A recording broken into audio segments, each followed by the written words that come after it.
Pirater, c'est légal. No commercials, no limits. Radio Pirate.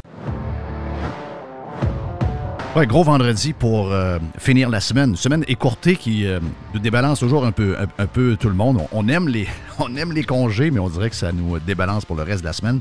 Mais on est déjà en week-end. On avait commencé hier avec l'aubergiste, il faut le dire. Donc, bon vendredi tout le monde. Bienvenue sur Radio Pirate Prime et sur Radio Pirate Live. Mélange pour tout le monde. Donc, si vous êtes sur le live, puis Mr. White, tu me guides pour pas que je me mêle, là, parce que j'ai toujours tendance à scraper l'horaire pas mal. On y va avec la boîte à pids dans les prochaines minutes. Puis on va avoir un petit labo avant, oublie pas. On a un petit labo aussi. C'est la première fois qu'on mélange le labo et la boîte. On va voir ce que ça va donner. Exact. Puis, on après ça, on va avoir live, version Prime. On va avoir Jay the Pilot.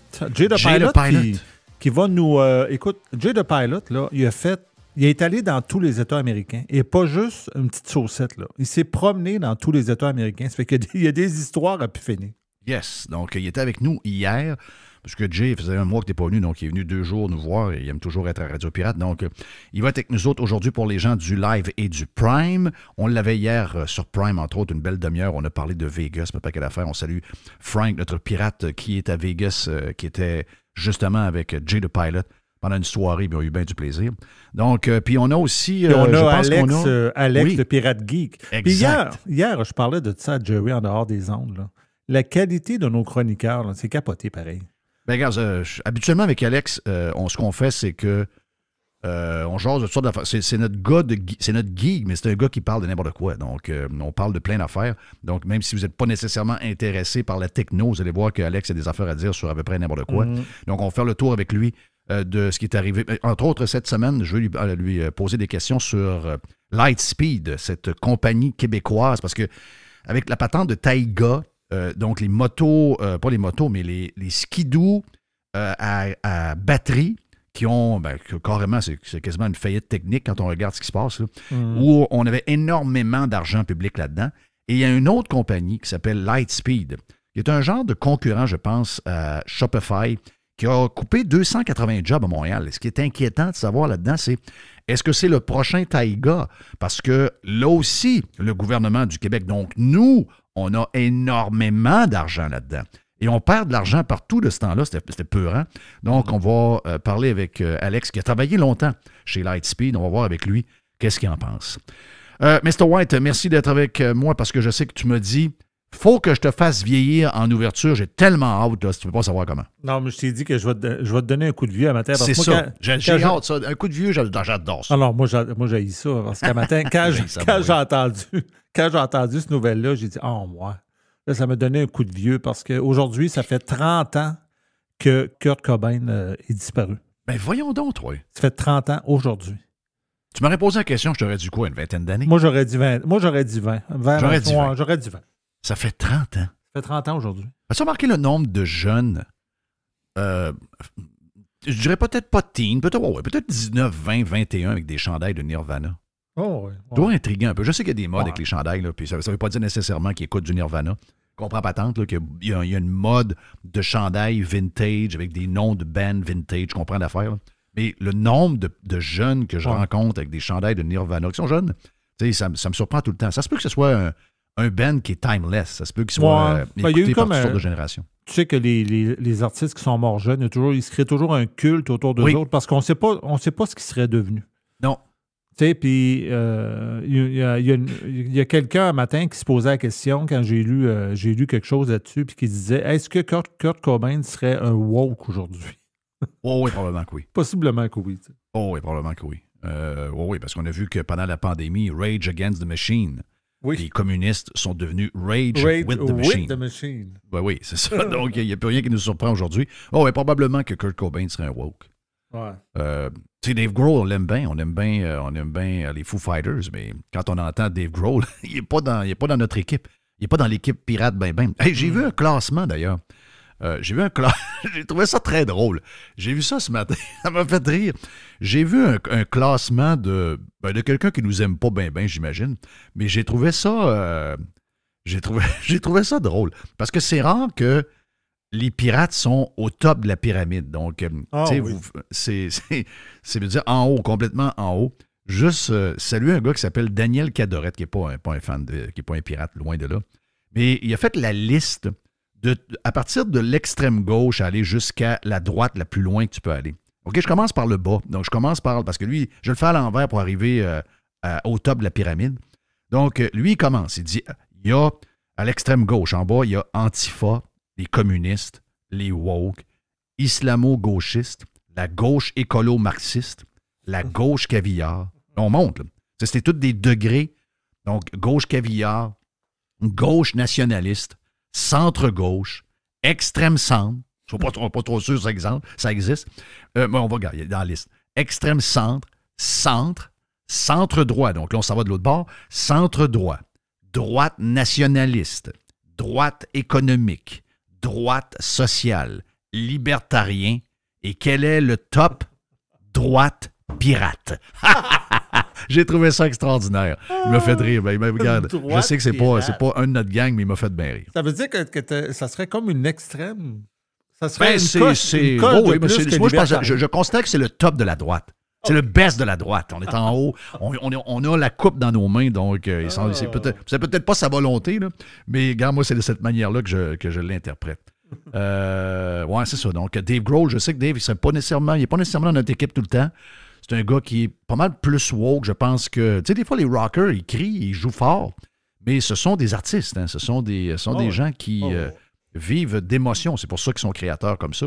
Puis souvent, ben, les émotifs, ils sont pas nécessairement... c'est ça. Ils pensent à longueur de journée avec leur cœur, puis de temps en temps, le cœur est un mauvais conseil. Donc oui, je pense que Kurt Cobain serait un woke. Et qu'est-ce que serait Nirvana? D'abord, moi, je pense que Nirvana n'existerait plus depuis longtemps, anyway, qu'il soit vivant ou non.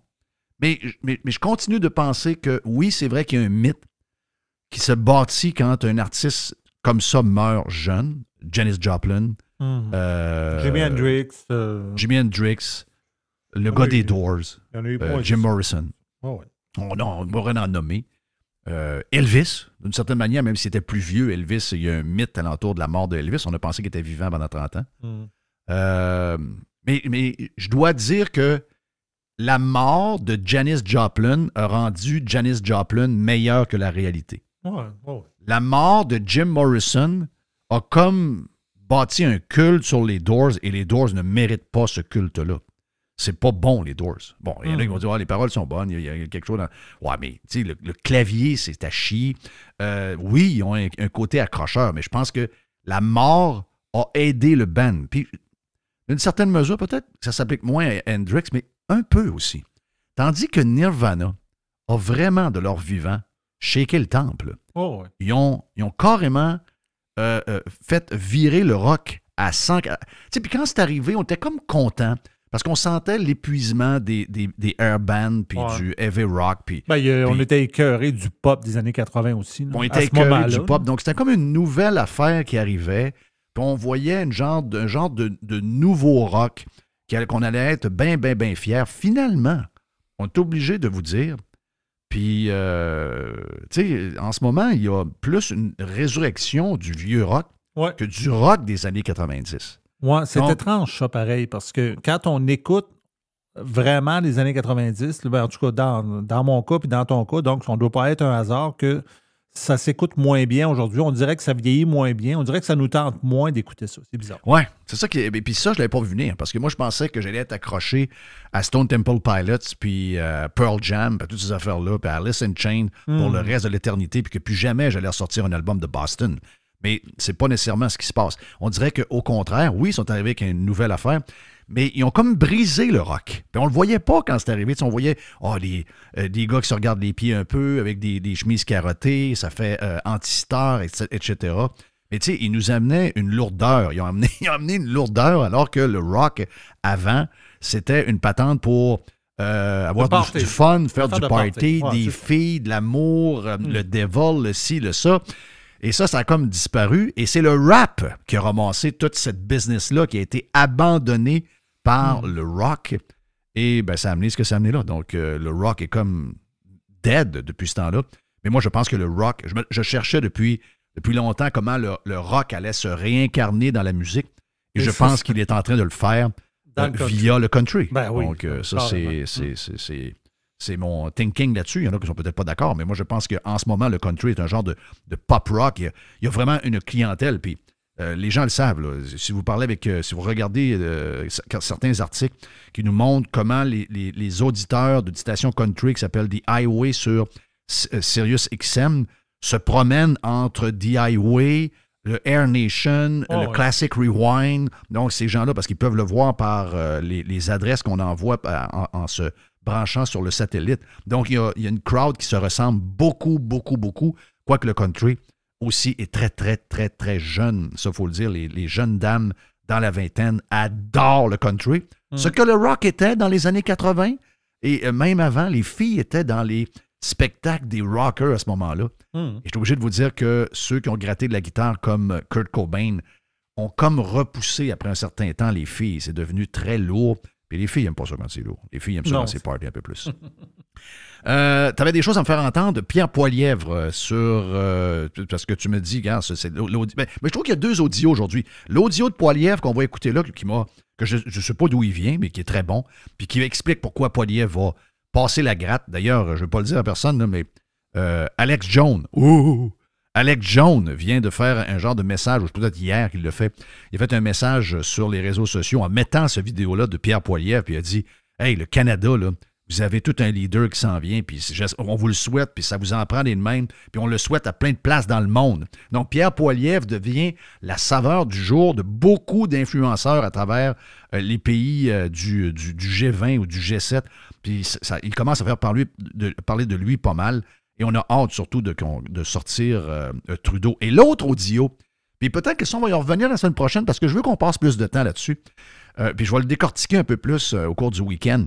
Mais l'audio vidéo de Mario Dumont avec PSPP réalisé en 2022.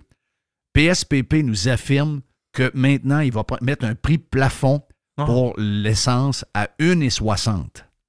Les amis, c'est le futur PM, là. La semaine prochaine, on fait ça. Rappelle-moi ça, mets-toi une note. Ouais. La semaine prochaine, on décortique ce bout-là. C'est extraordinaire. Et les gens qui votent PQ, je vais vous annoncer de quoi. D'abord, vous êtes dangereux. OK? Si vous êtes prêts de passer de la CAQ, puis moi, je déteste la CAQ. Puis je vais vous faire... Vous savez que ma phrase, vous connaissez ma phrase?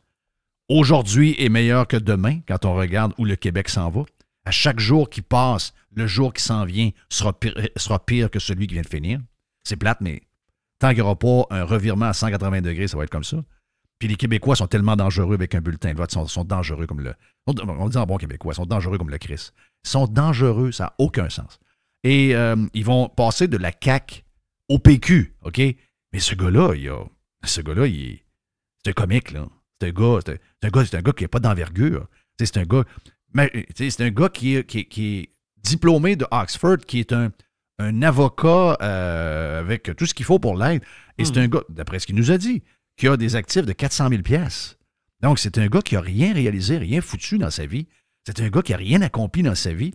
Et c'est un gars qui n'a pas l'air à comprendre comment l'économie... Écoutez, même Mario Dumont n'est pas capable de suivre ce qu'il dit. Donc, on va prendre cet audio-là et on va le décortiquer la semaine prochaine pour prendre plus de temps. On prendra un 20 minutes pour essayer... On va rire, là, je vous le dis, on va rire pas mal.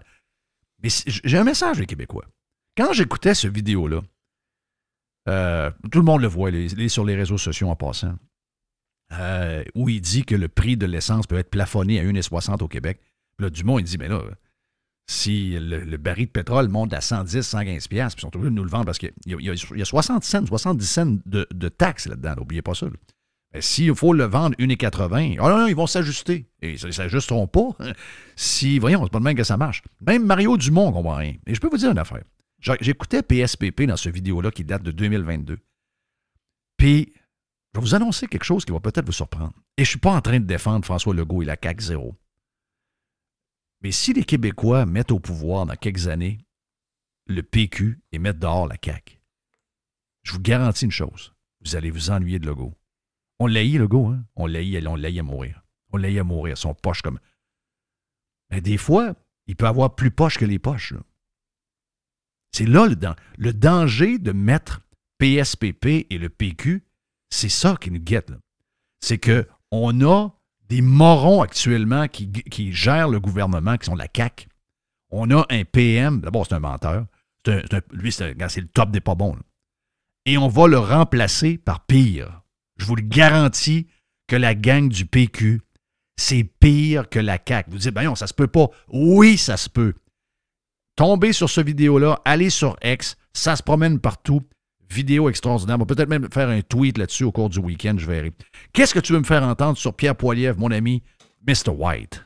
Pierre Poilievre qui a expliqué pourquoi Trudeau n'était pas un libéral. Il l'explique très bien, même si c'est en anglais, vous allez tout comprendre. Là. Il parle très, très clairement, Poilievre. On y va. Justin Trudeau's not a liberal. It might surprise you to hear me say that. He's not a liberal. Liberals used to believe in liberty, and conservatives believed in conserving it.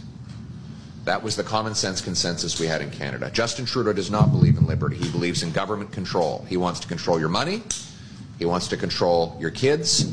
He wants to control the economy, control your speech, control your bank account. He wants to control everything. That is illiberal.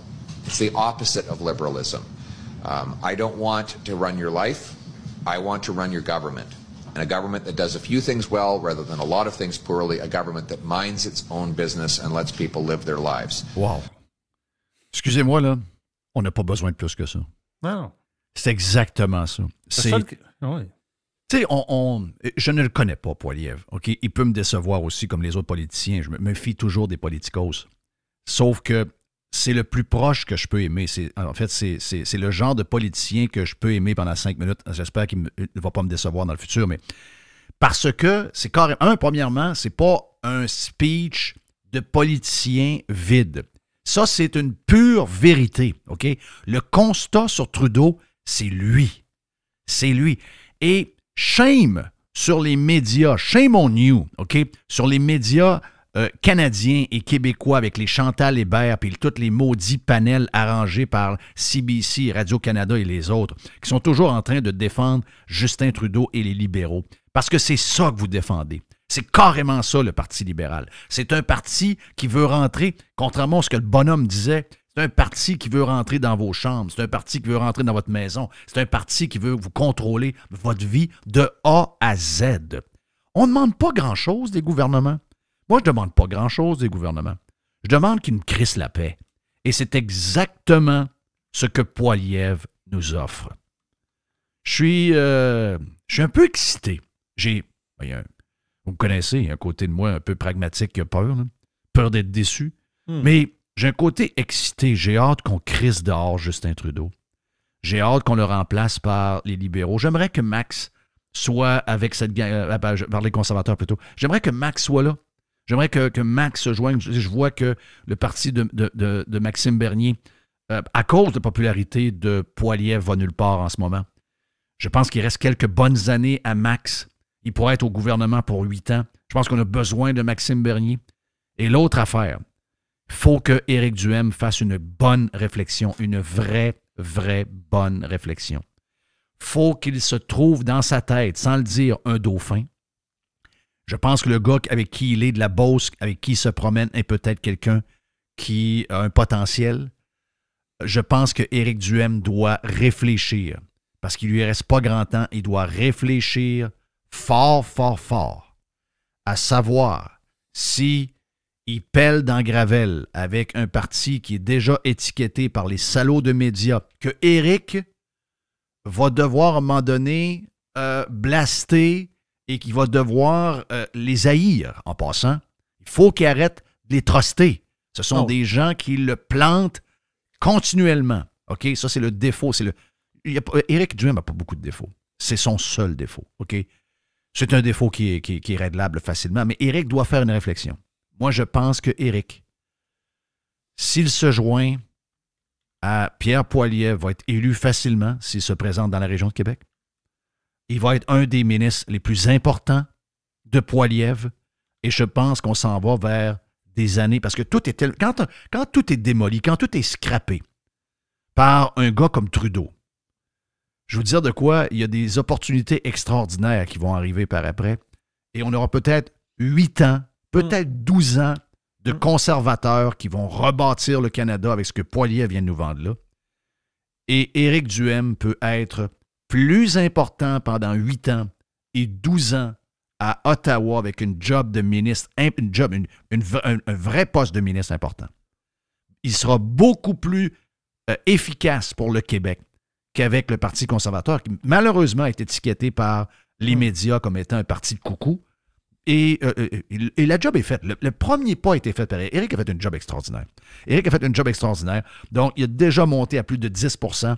Il y a une possibilité d'élire 4-5 élus à la prochaine élection, d'après les sondages. Donc, il a bâti quelque chose d'incroyable. Mais Éric Duhaime doit penser à ça. Éric Duhaime peut donner beaucoup pour le Québec dans les 8-12 prochaines annes avec Pierre Poilievre. Mais ils se connaissent, by the way. Très bien. C'est pas comme s'ils se connaissaient pas. Ils se connaissent depuis des années. Ils se textent. C'est des gens qui se textent. Ils se parlent. Donc, c'est sûr que possiblement que ça vient d'une discussion quelque part, certain. Le Poilievre, il n'est pas calme. Oh, oui. Écoute, prochaine rencontre avec Éric, ça va être une des bonnes questions que j'ai eu posées. Je sais qu'on a déjà graffiné le sujet, mais il y a un raz de marée qui s'en vient. Et le Québec ne fera pas partie de cette patente-là. À cause de notre histoire avec le Bloc québécois, les Québécois sont très dangereux qu'un bulletin de vote. Ils vont voter encore Bloc, c'est incroyable. Les élus conservateurs qui vont être là, il va devoir trouver là-dedans des ministres. On a besoin d'Éric Duhaime avec Poilievre. C'est mon take d'aujourd'hui, vendredi, tiens-toi. Donc, mon nom est Jeff Fillion, thank you, Mr. White, parce que beaucoup de choses s'en viennent. On a un prochain bloc, on commence la boîte à pids avec notre ami Jerry après.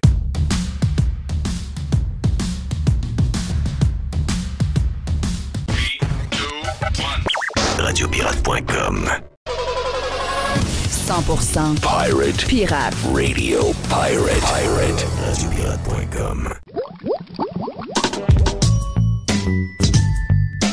Le labo de Mr. White.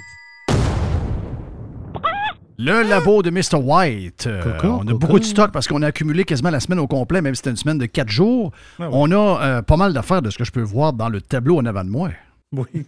Ben écoute, je suis tombé sur une affaire que j'ai trouvé ça particulier. Je suis sûr que ça va vous intéresser. C'est un truc infaillible pour gagner à la loto. Puis là, je ne sais pas si le gars, c'est vrai, OK? J'ai aucune idée. Puis là, il faut être attentif parce que là, il explique ça assez vite. Mais il explique ça très clairement. Puis là, je me suis dit, coudonc, c'est-tu une vraie patente ou ben non, le gars, c'est un humoriste? Puis là, j'essaie de retrouver, mais je pense que son affaire a été effacée. Mais il reste qu'on va l'écouter, puis vous me direz ce que vous en pensez après. À 16 ans, je shortais la 649. J'ai pogné une job d'été chez Canac. C'est mon cousin qui m'avait amené là. Mais moi, je voulais pas une job de même, là. J'avais déjà fait bien de l'argent. C'est juste que lui, il m'avait dit que ses collègues, 2 fois par semaine, ils achetaient des billets de loterie pour gagner le gros lot, t'sais. Puis ils se mettaient à la gang, puis tout. Fait que moi, j'ai dit, comme, c'est à minute, il y a de quoi faire avec ça. Là, je rentre là, je me présente à tout le monde, je suis le petit nouveau. Fait que moi, ma job, j'étais responsable de ramasser le numéro, ramasser le 5$ de tout le monde, d'aller acheter les billets. Mais c'est là à twist, c'est que j'achetais pas vraiment les billets. Je vendais le gros lot à découvert, dans le fond. Moi, je faisais de l'argent tant qu'on gagnait pas. Puis on gagnait jamais, comme tout le monde. Fait que moi, je ramassais 5$ 2 fois par semaine. Ça fait que c'était 10$ par personne, on était 300 à shop. Je faisais 3000 par semaine avec ça. À chaque semaine, après ça, on était tous assis devant la TV, puis on écoutait les numéros sortir. Puis ben, la combinaison sortait pas. On a fait ça un bout, là, c'est passé proche des fois. Puis après ça, j'ai implanté ça dans une autre coupe d'affaires. Je fais BMR, j'ai été chez Saputo. Moi, je checkais le ranking des business du Québec avec le plus d'employés, puis je pognais une job d'été là-bas. Puis à m'amener, dans le fond, d'en avoir un peu partout, là, je me hedgeais, tu sais. Puis là, j'accumulais assez de capital qu'au cas où une des places gagne, j'étais capable de les payer. C'était comme un hedge fund. Wow. Attends un peu. Explique-moi ça, là. On comprend pourquoi il l'a enlevé en passant, là? Oui. Ben oui. Oui. Non, mais je suis pas... c'est ça. Ben oui, il l'a enlevé, là. Oh, oui, il l'a enlevé. Le gars collecte de l'argent. Je dirai pas son nom, OK? Non, c'est un Bernard Madoff, là. C'est ça. Le gars... Ben, avoue que t'aimes ça. Ben, j'aime ça, mais tu vas pas dire ça sur les réseaux sociaux? Non. C'est ça. Le pays... L'affaire, le gars, il est chanceux, pareil. Moi, je dis que c'est pas vrai, par exemple. Je sais pas si c'est vrai. Il est chanceux que la combine ne sorte pas. Là. Oui, ben oui. Oui, la combine sort. Puis, tu gagnes 20 millions de dollars. Là, le groupe, le soir, la combine est sortie à soir. Le gars, il n'a pas pris le billet. Le gars, il est mort. Là. Ben, oui. De temps en temps, il devait gagner les petits 1000, les petites affaires. Et lui, il était capable de rembourser. Même pas des 1000.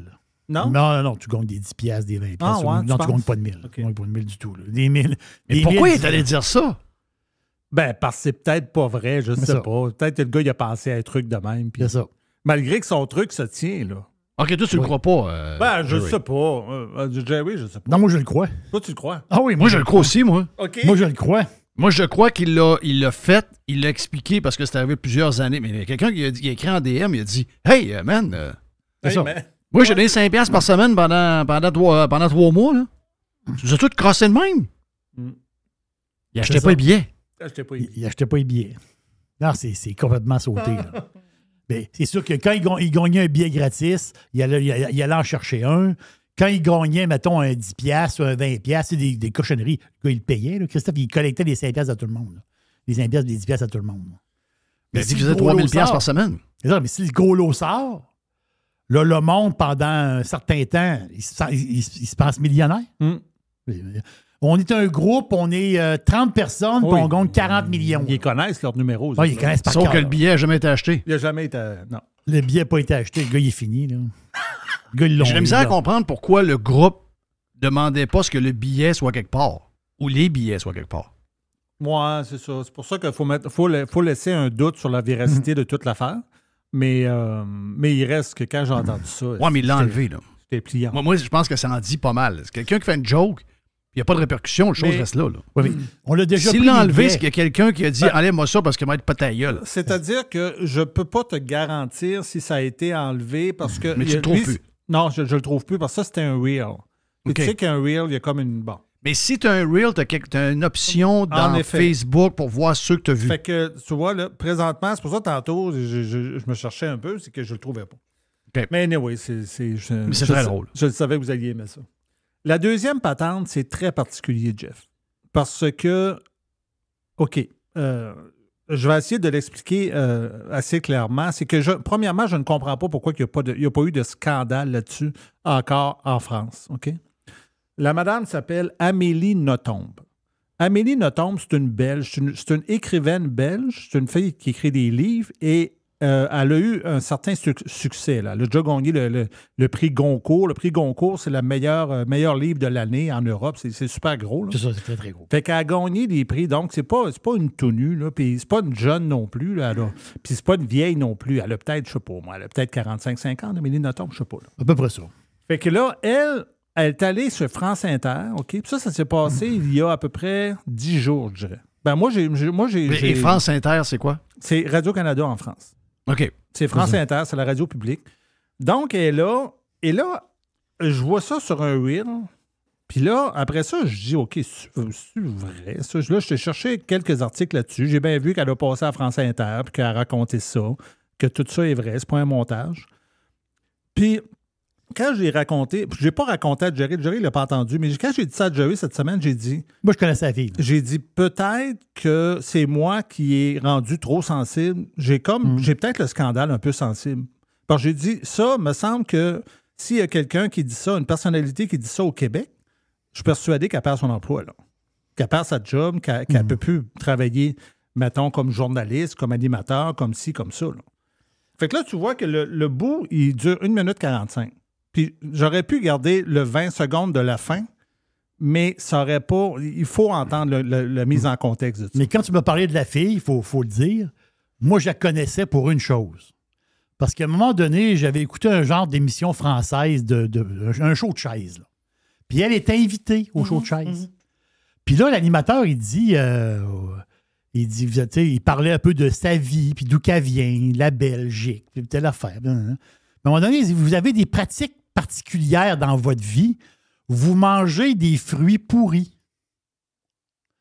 Elle, c'est Amélie, qu'est-ce que c'est son prénom? Nothomb. C'est Nothomb dans notre famille.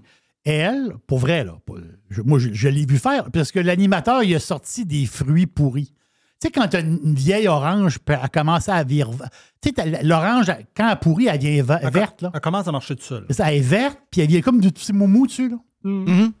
La pomme, là, est rendue quasiment jaune, là, puis elle commence à dégoûter. Tu sais, des fruits qui pourrissent. Elle avait emmené des fruits. Non, c'est l'animateur qui a fait pourrir des fruits, puis ils ont dit, regardez, j'en ai des fruits pourris. Non. Elle a mangé des fruits C'est dégueulasse, là. Elle croquait dans une orange verte, là, pourrie, là. Elle a dit que la pourriture, c'est très... C'est ça qu'elle expliquait. Elle dit que la pourriture, c'est très, très bon pour le système, pour la santé. Puis là, moi, quand j'avais vu cette entrevue-là, je vais le dire en bon québécois, là, je vois sacré, là, je m'étais dit, wow, ça, c'est une crise de folle. Ouais. Je m'étais dit ça à l'époque. Je me disais, cette fille-là, elle mange des fruits pourris et donc bien dégueulasses. Ouais. Mais moi, c'est ça. Moi, je la connaissais pas. Ben, c'est-à-dire que j'avais déjà entendu ce nom-là très lointain, comme on entend plein de noms. Là. Mais je savais pas c'était qui. Mais en tout cas, Jeff, on écoute l'audio, puis tu vas me dire ce que tu en penses. Une chose que les gens savent peu à mon sujet, c'est que je suis une grande fan de métal. Bien sûr, du meilleur métal. Je suis une fanatique absolue d'un groupe de métal américain qui s'appelle Tool. Tool est composé de 4 musiciens. Regroupés autour de leur chanteur qui est un génie absolu qui s'appelle Maynard Keenan. Maynard Keenan a eu une enfance épouvantable. Je ne peux même pas entrer dans les détails tellement c'est affreux.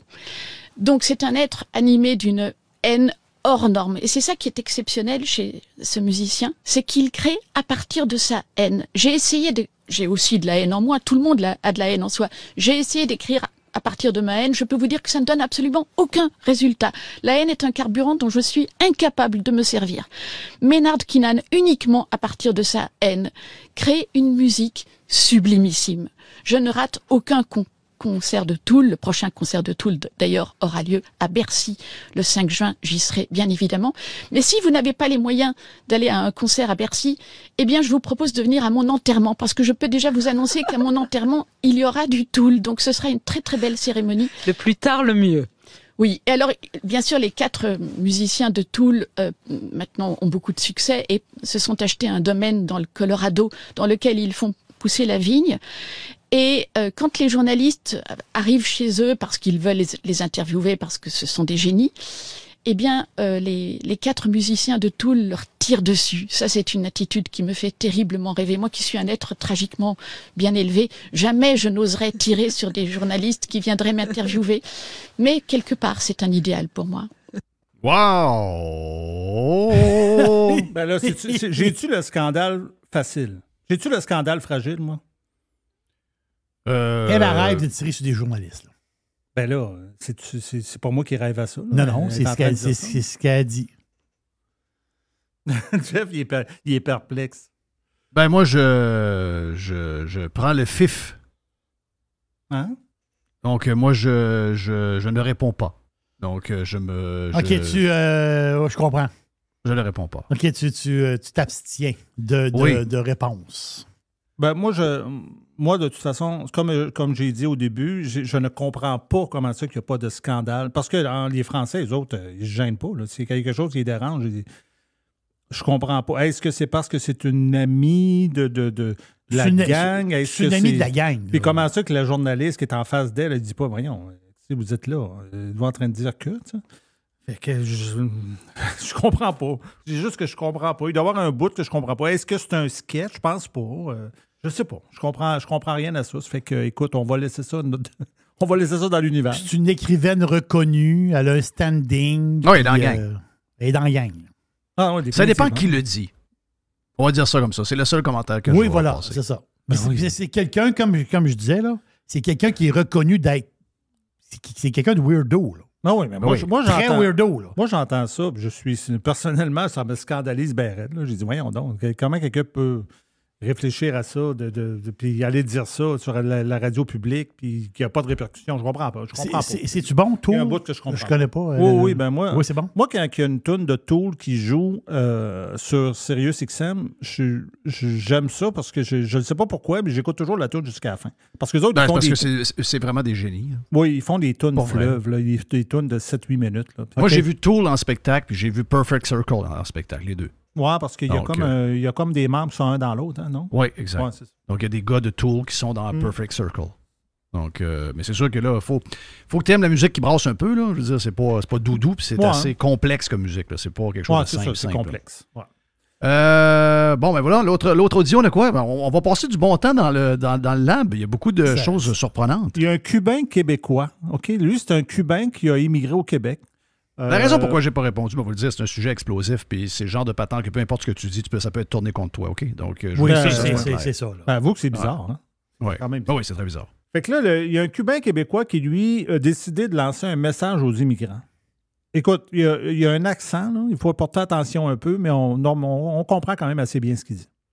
OK. Chris, moi, je suis cubain, là. Puis moi, je ne demande pas aux Québécois de me promener ici dans la route, là, avec une machette à la ceinture, pas de chemise, un chapeau en paille, puis une bouteille de rhum dans la main, parce que moi, je faisais pareil à Cuba. Je suis plus à Cuba, tabarnak. T'es pas content, là? Ben, Chris, ton camp dans ton pays, puis la 7. Y a personne qui t'a placé, t'as voulu venir. Mais là, tu fermes ta gueule, tu t'as accueillir les lois des 7. Puis la 7, si t'es pas content, ben, décollisse. OK, mais il s'adresse à qui? Il s'adresse, je pense, aux immigrants qui veulent vivre leur coutume ici. Je pense, c'est de même que j'ai analysé ça. Fait que lui, il dit, je ne demande pas aux Québécois, moi, de me promener pas de chemise avec une machette dans la main et une bouteille de rhum dans l'autre main. Là. Il dit, à Cuba, le monde, ils font ça. Mais il dit, moi, je suis plus à Cuba. Là. Il dit, je ne demande pas aux Québécois d'exiger de faire ça. Tu sais? OK, donc il dit au monde, aux Africains ou peu importe la gang. Il dit, quand vous arrivez ici, là, puis vous chialez, vous n'êtes pas content, mais il dit, allez-vous-en, tu sais, au pire. Il dit, moi, je suis pas content ici, je vais m'en aller. La vieille expression, à Rome, tu fais comme les Romains. Vieille expression. Mais là, c'est quand c'est dit par un Cubain. Tu sais, là, c'est le Cubain qui le dit. C'est ça, quelqu'un de blanc ne peut pas dire ça. Là. Non, tu peux pas. Tu peux pas. Tu te fais démolir. Un autre affaire un peu bizarre, et ça, c'est bizarre. Là. Mais là, Jerry va m'aider là-dessus, parce que je me rappelle pas du nom de la fille. Puis, anyway, c'est si je ne me trompe pas, Jerry, c'est une des influenceuses qui, avec sa sœur, avait acheté des maisons, puis qu'elle avait eu de la misère avec l'impôt, c'est ça? Exactement ça. C'est une fille qui est une vedette de OnlyFans. Tu te rappelles-tu, Jeff, de cette affaire-là? Qui avait acheté des maisons? Très bien. C'est les deux sœurs. Les deux sœurs qui avaient acheté 2 maisons. Ils s'étaient fait bâtir 2 maisons, je pense, une à côté de l'autre. Puis là, le problème, c'était pas la maison. Le problème, c'est qu'ils faisaient beaucoup d'argent sur YouTube ou sur OnlyFans. Puis ils prenaient l'argent et ils dépensaient. Oui, puis là, à un moment donné, puis il oubliait que quand tu fais, mettons, 200 000 sur OnlyFans, il y a quelqu'un qui vient chercher 60. Là. Oui, il y a de l'impôt. Là. Mais tu sais, c'est des jeunes filles, puis d'autres, ils ne savent pas qu'il fallait qu'ils payent d'impôts. Puis là, il y en a une des filles, elle, qu'elle veut éventuellement avoir des enfants, puis elle avait un message à son futur prétendant. Okay. Et c'est même pas... elle n'a pas essayé d'être drôle. Je pense qu'elle est sérieuse, bizarrement. Puis on va l'écouter. Je vous explique, c'est vraiment pas compliqué. Si t'as pas les yeux bleus ou les yeux verts, je suis pas intéressée, les gars. Faut que vous compreniez que je pense à mon futur, à mes enfants. Mes enfants, je veux absolument qu'ils aient les yeux bleus ou les yeux verts. Donc, je ne peux pas risquer de rencontrer un gars avec les yeux bruns et qu'on ait une relation et que je tombe enceinte, c'est sûr je le garde. Puis que j'ai un enfant avec les yeux bruns, je ne veux pas. Je veux avoir les enfants avec les yeux bleus ou les yeux verts. J'ai rien contre les yeux bruns, là. Vous êtes quand même super beaux, super belles. Mais je vais mettre les chances de mon côté. Oui. Donc, malheureusement, si t'as pas les yeux bleus ou les yeux verts, je ne suis pas intéressée. Ah, OK, voilà. Ça manque de fond un peu, là, mais on comprend, on a compris, là. Oui, chacun ses critères. Donc, moi, j'ai les yeux verts, mais il y a rien qu'une affaire, là, moi, j'ai 30 ans de plus qu'elle, donc ça peut pas. C'est ça. Moi, j'ai les yeux bleus, mais moi non plus, je passe mon non, je suis pas disponible. Puis, sais-tu quoi, moi, c'est pas la couleur des yeux que je check, c'est d'autres choses. OK, faut qu'il y ait une gymnastique au deuxième un peu, là. Oui, c'est ça. D'après moi, il y a un bout important là-dedans. Là. C'est ça. Comment qu'elle dit le vert? Oui, c'est ça, vert. Oui, effectivement. Parce que ça marche parce qu'il y a une question de génétique, là. Donc, elle a les yeux bruns. Elle peut chercher un génie aussi. Ah, tu sais qu'elle a les yeux... Ah, je n'ai pas remarqué. Les yeux bleus. Sont-tu bleus, ses yeux? Écoute, je m'en fous. On ne regarde pas bien ses yeux, elle. Non. Oui, c'est vrai, pareil, hein? C'est pour ça qu'elle met en évidence, là. Oui, oui, c'est ça. Elle joue avec ça, là. Il y a une coupe d'affaires de gonflées dans son affaire. Là. C'est un D+, là. Oui, puis elle a du botox dans les lèvres beaucoup aussi. Ouais, imagine-toi, c'est une fillette avec du botox dans les lèvres. Tu sais, c'est triste, là. C'est triste. Mais je l'avais vu, la vidéo sur TikTok, ça fait dur. Oui. Tabarnak. C'est un bumper. Tu sais, moi, j'aurais mis, je sais pas, j'aurais mis dans ma demande, j'aurais mis, pour balancer, j'ai besoin de quelqu'un avec les yeux bleus, les yeux verts et un peu de brain. Oui. Un peu de brain. Ouais, juste pour donner une chance au bébé. Là. L'autre, c'est Mike Ward. J'ai hâte d'entendre ça. Bon, Mike Ward, c'est ça. Mike Ward, lui, il explique qu'il fait un ménage aux 10 ans. Fait que il explique son ménage aux 10 ans. Aux 10 ans, j'essaie de faire le ménage de mon public. Et, comment on fait ça? Tu fais une sortie que tu dis, eux autres n'aimeront pas ça, puis tu vas les perdre, mais les anti-vax sont les... mettons, n'importe qui que je veux pas, fait que je fais ça à peu près aux 10 ans. Ouais, c'est intéressant. Fait que vois-tu, quand j'étais en cours, j'avais beaucoup de gens qui me disaient « on peut plus rien dire », puis là, ils me disaient toutes les affaires, mais tu sais, c'était soit des propos ultra racistes, puis c'était ça la joke de Sam Tripoli. Il disait « la liberté d'expression, c'est juste important pour les humoristes puis les racistes ». Puis, mais ça, je le voyais, puis là, j'étais comme « Hey, merci de ton support, mais ferme ta gueule. » Dis-le pas publiquement. C'est comme ça qu'ils supportent Guillaume le Métis-Vierge. Tu veux pas être supporté par ces gens-là. Non. Wow. OK, on est arrivé à Guillaume le Métis-Vierge comment, là? C'est quoi ça vient faire dans la discussion? On a sauté une étape. On était dans l'hyper-raciste, là, ce que j'ai compris, c'est que Guillaume le Métis-Vierge a quoi là-dedans? Là, avec une joke. On s'entend que Guillaume le Métis-Vierge, on n'a aucune idée s'il est raciste ou pas. Là. Parce qu'il a fait une joke cave qui est nécessairement raciste. Il a fait une joke qui n'est pas bonne, mais ça ne veut pas dire qu'il est hyper raciste, n'importe quoi, ça. Mike, j'aime toujours Mike, là, mais Mike, c'est pas un... Mike, vous avez vu Mike comme étant un rebelle, un genre de rebelle, un genre de c'est ça, un genre de gars de la résistance. Ce n'est pas un, là. C'est un gars qui est dans la gang, là. Mike, c'est un gars de la gang. C'est correct, là. C'est correct, là. Mais Mike, c'est un gars de la gang. On l'a vu pendant la COVID, puis on le voit sur plusieurs affaires. Et qui veulent exclure des racistes. Bah. Tu sais, ça, c'est correct, là. Je veux dire, il n'y a pas de... Mais je veux dire, en général, Mike, c'est... Il y a des gens qui pensaient que Mike, c'était un genre d'humoriste, puis que c'était un gars qui était crinqué d'un bord, mais il n'est pas crinqué de votre bord, là. Il est crinqué de l'autre bord. La liberté d'expression, c'est pour les humoristes et les racistes. Ouais, c'est bizarre comme phrase. C'est bizarre comme phrase. Regarde, Mike, il fait sa business. Il a une bonne business, ses affaires vont bien, sa carrière va bien, il fait ce qu'il veut. Là. Mais by the il est avec les humoristes, là. Il est avec les humoristes, là. Mais by the way, il a dit ça au micro d'un gars de Radio-Canada. Il était à Radio-Canada. Exact. Regarde, ça fait qu'on a fait un... À moins que, Jerry, tu veux le faire un genre de petit bout de boîte, 3-4 minutes, parce qu'on a peut-être 3-4 minutes à donner. Tu me dis quel genre de boîte que tu veux? C'est une boîte à pids aujourd'hui? C'est une petite boîte à pids. Ben oui, c'est le vendredi, c'est une petite boîte à pids. On fait une petite boîte à pids. Oui, bonjour. Je voudrais commander une pizza, s'il vous plaît. La boîte. Pizza.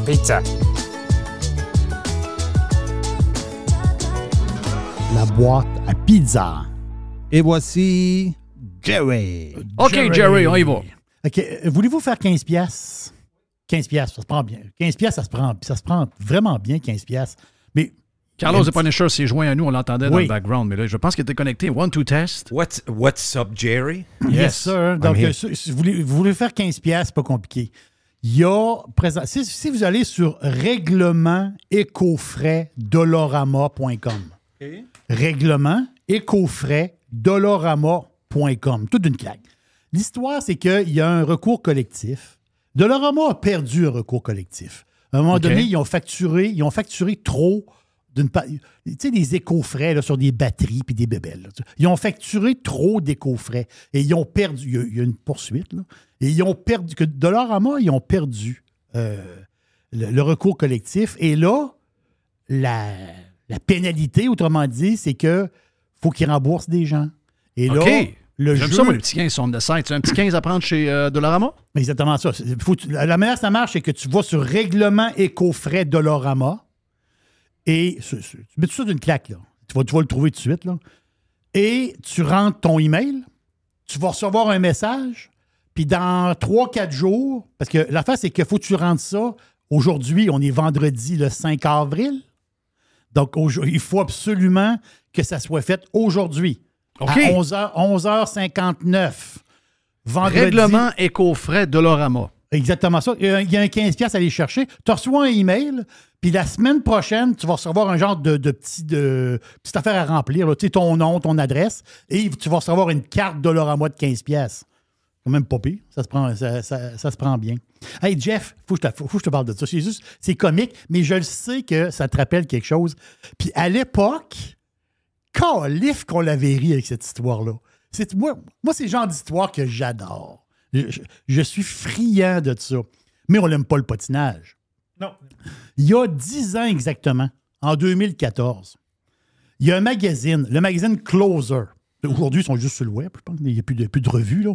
Mais c'est un magazine très connu en Europe, en France, en Angleterre et en Allemagne. Closer sont réputés, eux autres, pour payer très cher des paparazzis. C'est fait pour de leur amour en passant. C'est OK, parfait. Boum! Moi, je l'ai fait avec 7 emails. Tu peux pas? Oui, tu peux, mais il faut que ça prenne des adresses différentes par la suite. Oh, j'en ai 7. Oui, j'ai plusieurs. On s'organise. Non, ça prend les adresses civiques. Par la suite, tu vas avoir une adresse civique à rentrer par la suite. Ah, je vais mettre la tienne. On s'organise. Donc, le magazine Closer, en 2014, OK? Eux autres, regarde, les autres sont prêts à payer très cher pour de la bonne information. Souviens-toi, Jeff, de l'histoire du gars qui sortait la nuit de l'Élysée en scooter. Ben oui! Ah, le président. Ben oui. Hollande.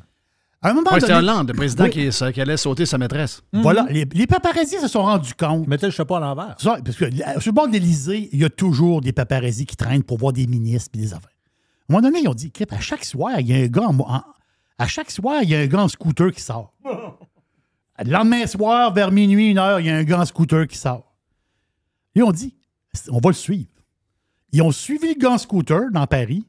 Ils sont arrivés, se sont parqués. Le gars, il se parque sur le bord de la rue. Il enlève son casque. Christophe, c'est François Hollande.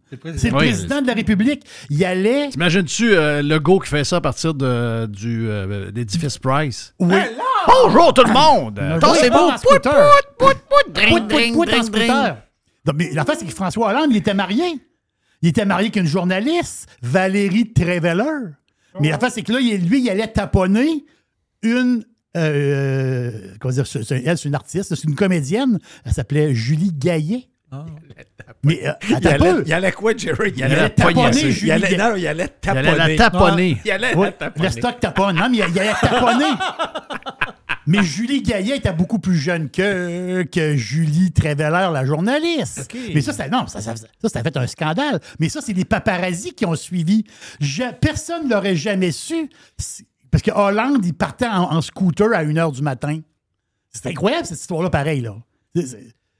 Mais l'affaire, c'est que, c'est ça qui est comique, le scooter, présentement, dans les prochains jours, il va être aux enchères. Hein? Parce qu'il y a un gars, à un moment donné, qui a acheté le scooter. Il y a eu la brillante. Tu sais, le scooter, je sais pas, il s'est vendu quelque part. Hollande s'est débarrassé du scooter, il l'a donné. Je sais pas trop ce qui s'est passé. Puis ce scooter-là, il y a un gars qui l'a ramassé. Et, t'as un peu, là, c'est un scooter célèbre. Et là, 10 ans plus tard, le scooter va être vendu par enchère. L'enchère part à 10 000 €. Et il y a des rumeurs qui parlent que ça pourrait monter dans 50-60 000 €, même peut-être plus pour le scooter. Le fameux scooter célèbre de François Hollande. J'ai trouvé ça vraiment comique. C'est comme ma sauté. Je peux te confirmer de quoi, Jerry? C'est que François Hollande a tombé souvent du côté gauche. Regarde son levier de break.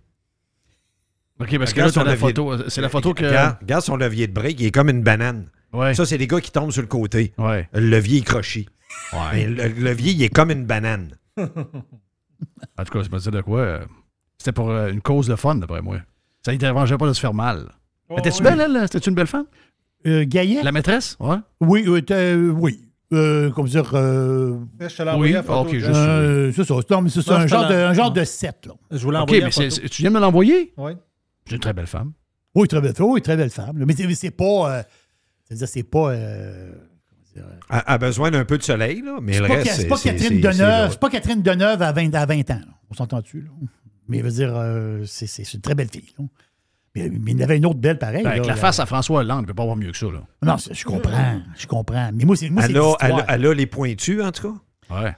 Moi, c'est oui, c'est vrai. Des petits pointus. Oui, les petits pointus. Le bonhomme en scooter dans Paris la nuit. Hey, ça là, c'est fantastique. Là. Il avait l'air un petit peu youpalaï. Hein? Il était youpalaï. Les Français, c'est assez bizarre. Là. Lui qui s'en va en scooter sauter sa maîtresse. Oui. Puis l'autre, on ne sait pas trop s'il couche avec un gars. Depuis qu'il a 14 ans. Oui, mais c'est tout de même en Europe. Oui. Ah, voyons. Un boss d'une entreprise baise la moitié du staff, les femmes. Oui. Oui, c'est comme culturel. La femme le sait, tu le sais, Jerry, la femme le sait qu'ils ont une maîtresse. Ah, ça, je sais, ce bout-là, je sais. C'est des relents de la Renaissance. Dans le temps que le monde qui avait une certaine importance, le monde, il y avait toutes des maîtresses dans le temps. C'est nous autres on qui dirait est que pas ça traîne correct. encore.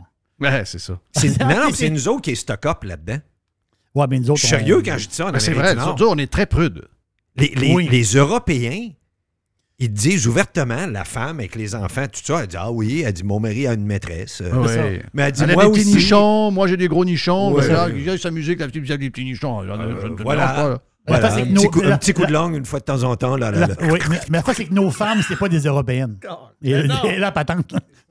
Et là, l'histoire. Non, nos femmes ne veulent pas. Hein. C'est une histoire de... les relations, juste un one-way, c'est une histoire de filles, ça. Si j'aimerais ça avoir une fille au micro. Là, ça commence ça va chauffer. Non, mais on va se le garder. On va se le garder. Oui, c'est un sujet à voir. C'est un sujet intéressant. On pourrait faire ça avec les filles à soir. Oui. Demander à Val et à MC voir qu'est-ce qu'ils en pensent. Oui. On va faire pour crisser le bordel dans notre soirée. Là. Oui. Oui, moi, je pense que oui. Je pense que c'est plus les... OK, ça peut briser, si, mettons, il y a... oui. Ça peut s'il n'y a briser pas de règle, s'il n'y a pas de règle, excuse-moi, Jerry, s'il n'y a pas de règle, puis on part avec une feuille blanche, il y a un vote qui se fait. Les gars, avez-vous le droit d'avoir avec votre femme une maîtresse? Les gars lèvent toute la main. Les filles gardent la main à terre. Mais si jamais les filles lèvent la main, c'est parti. C'est quoi la règle? Pas dans mon sondage. Là. Non? Non. Il y a plus de filles qui sont ouvertes d'esprit que de gars qui sont ouverts d'esprit. Ah oui? Il y a plus de gars jaloux que de filles jalouses? Oui, puis c'est parce que c'est nous autres, on entend plus parler des gars de notre bord. Mais les femmes sont beaucoup plus ouvertes que les hommes. Tu penses? 100%. Crève, tu m'enverras la liste des filles en question, on va les interroger. Okay. Pas sûr de ça, moi.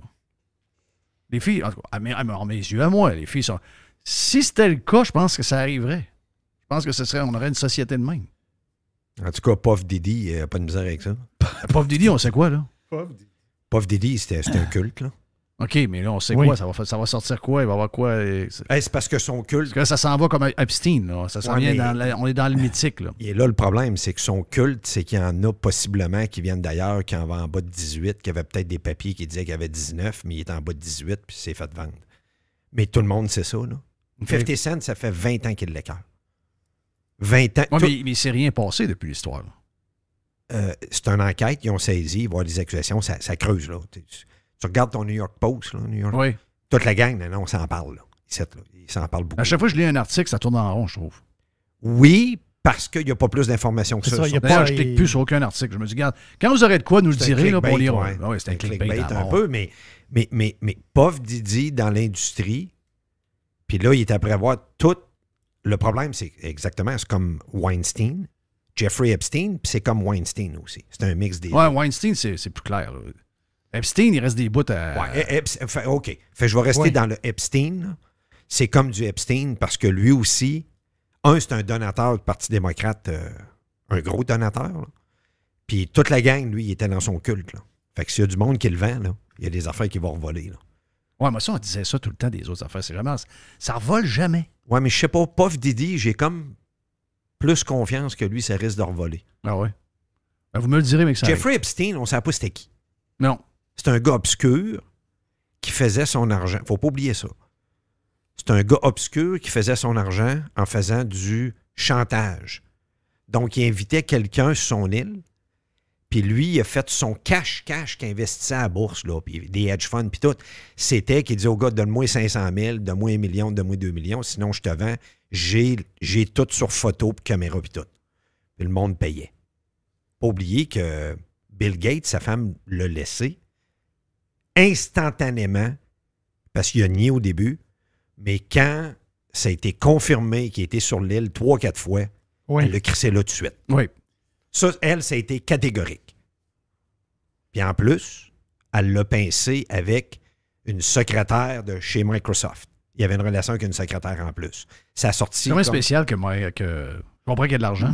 Oui, mais Chris, il a cheveux gras puis il y a des crottes blancs sur le bord de la bouche. J'ai de la misère à comprendre. Il est milliardaire. Oui, mais il est milliardaire. Faut que tu couches avec pareil. Il y a un Zozo Megale plein de poils. Je comprends de la carte de crédit sans limite, là, mais je veux dire, à un moment donné, il faut que tu t'attendes à côté. Là. Il y a un cachou dans le poil, lui. Ah, il est vraiment laid, là. Il n'y a rien pour lui. C'est affreux, là. Tu sais, Jeff Bezos, c'est devenu un bel homme. Il est top shape. Il est top shape. Je t'annonce que lui, il est avec Gary... By the way, il est avec Gary Brecka. Il s'est fait prendre. Puis le gars, tu vois, il pèque les abs puis tout. Là. Il est sur le TRT. Il est tout. Là. Ah oui, toute la gang sont rendus là-dessus. Il reste à côté de chez Tom Brady. Il a acheté une maison de 95 millions. Oui, c'est ça. Il vient de s'en acheter une. Là. 95. Pas payé pareil. Indian, je sais pas, de l'île. Ouais. En bas, là. Juste à Key Biscayne. Superstar Island, quelque C'est pas Star Island, c'est l'autre à Key Biscayne, juste en bas, qui a le terrain de golf. Oui, il y a le terrain de golf dessus. Tu veux la photo? Ah, c'est incroyable. C'est incroyable. Ça n'a pas de bon sens. Christy, des fois, c'est frustrant de pauvre. Mais ça dure 15 secondes. C'est son voisin de Flipper. Oui. Le Seaquarium. Oui. Son voisin de Flipper. Ils sont à côté du Seaquarium. Ils sont à côté du Seaquarium. OK. Ils sont dans 2-3 îles en descendant, là. Hey, Jerry. Excuse Jerry. On a pas mal. Tu nous inspires. Placoté, mais ce qu'on va faire, c'est que on va continuer pour le Prime quelques minutes. Tiens, on va faire ça pour le Prime. Pour les gens du live, on poursuit dans quelques instants. On vient, OK?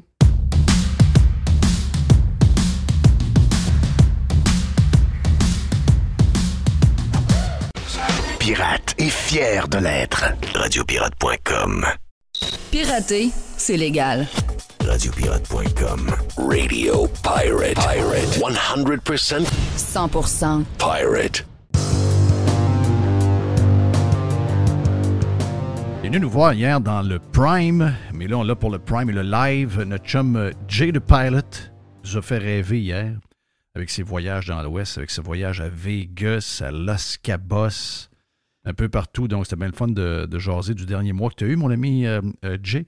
Tu as plusieurs sujets. Je suis en train d'essayer d'aller récupérer les sujets ici. Ah, voilà, Jay the Pilot. Oui, parce que là, on va faire... Parce que hier, on s'est promené, on a parlé de voyage, on a parlé de tourisme quasiment.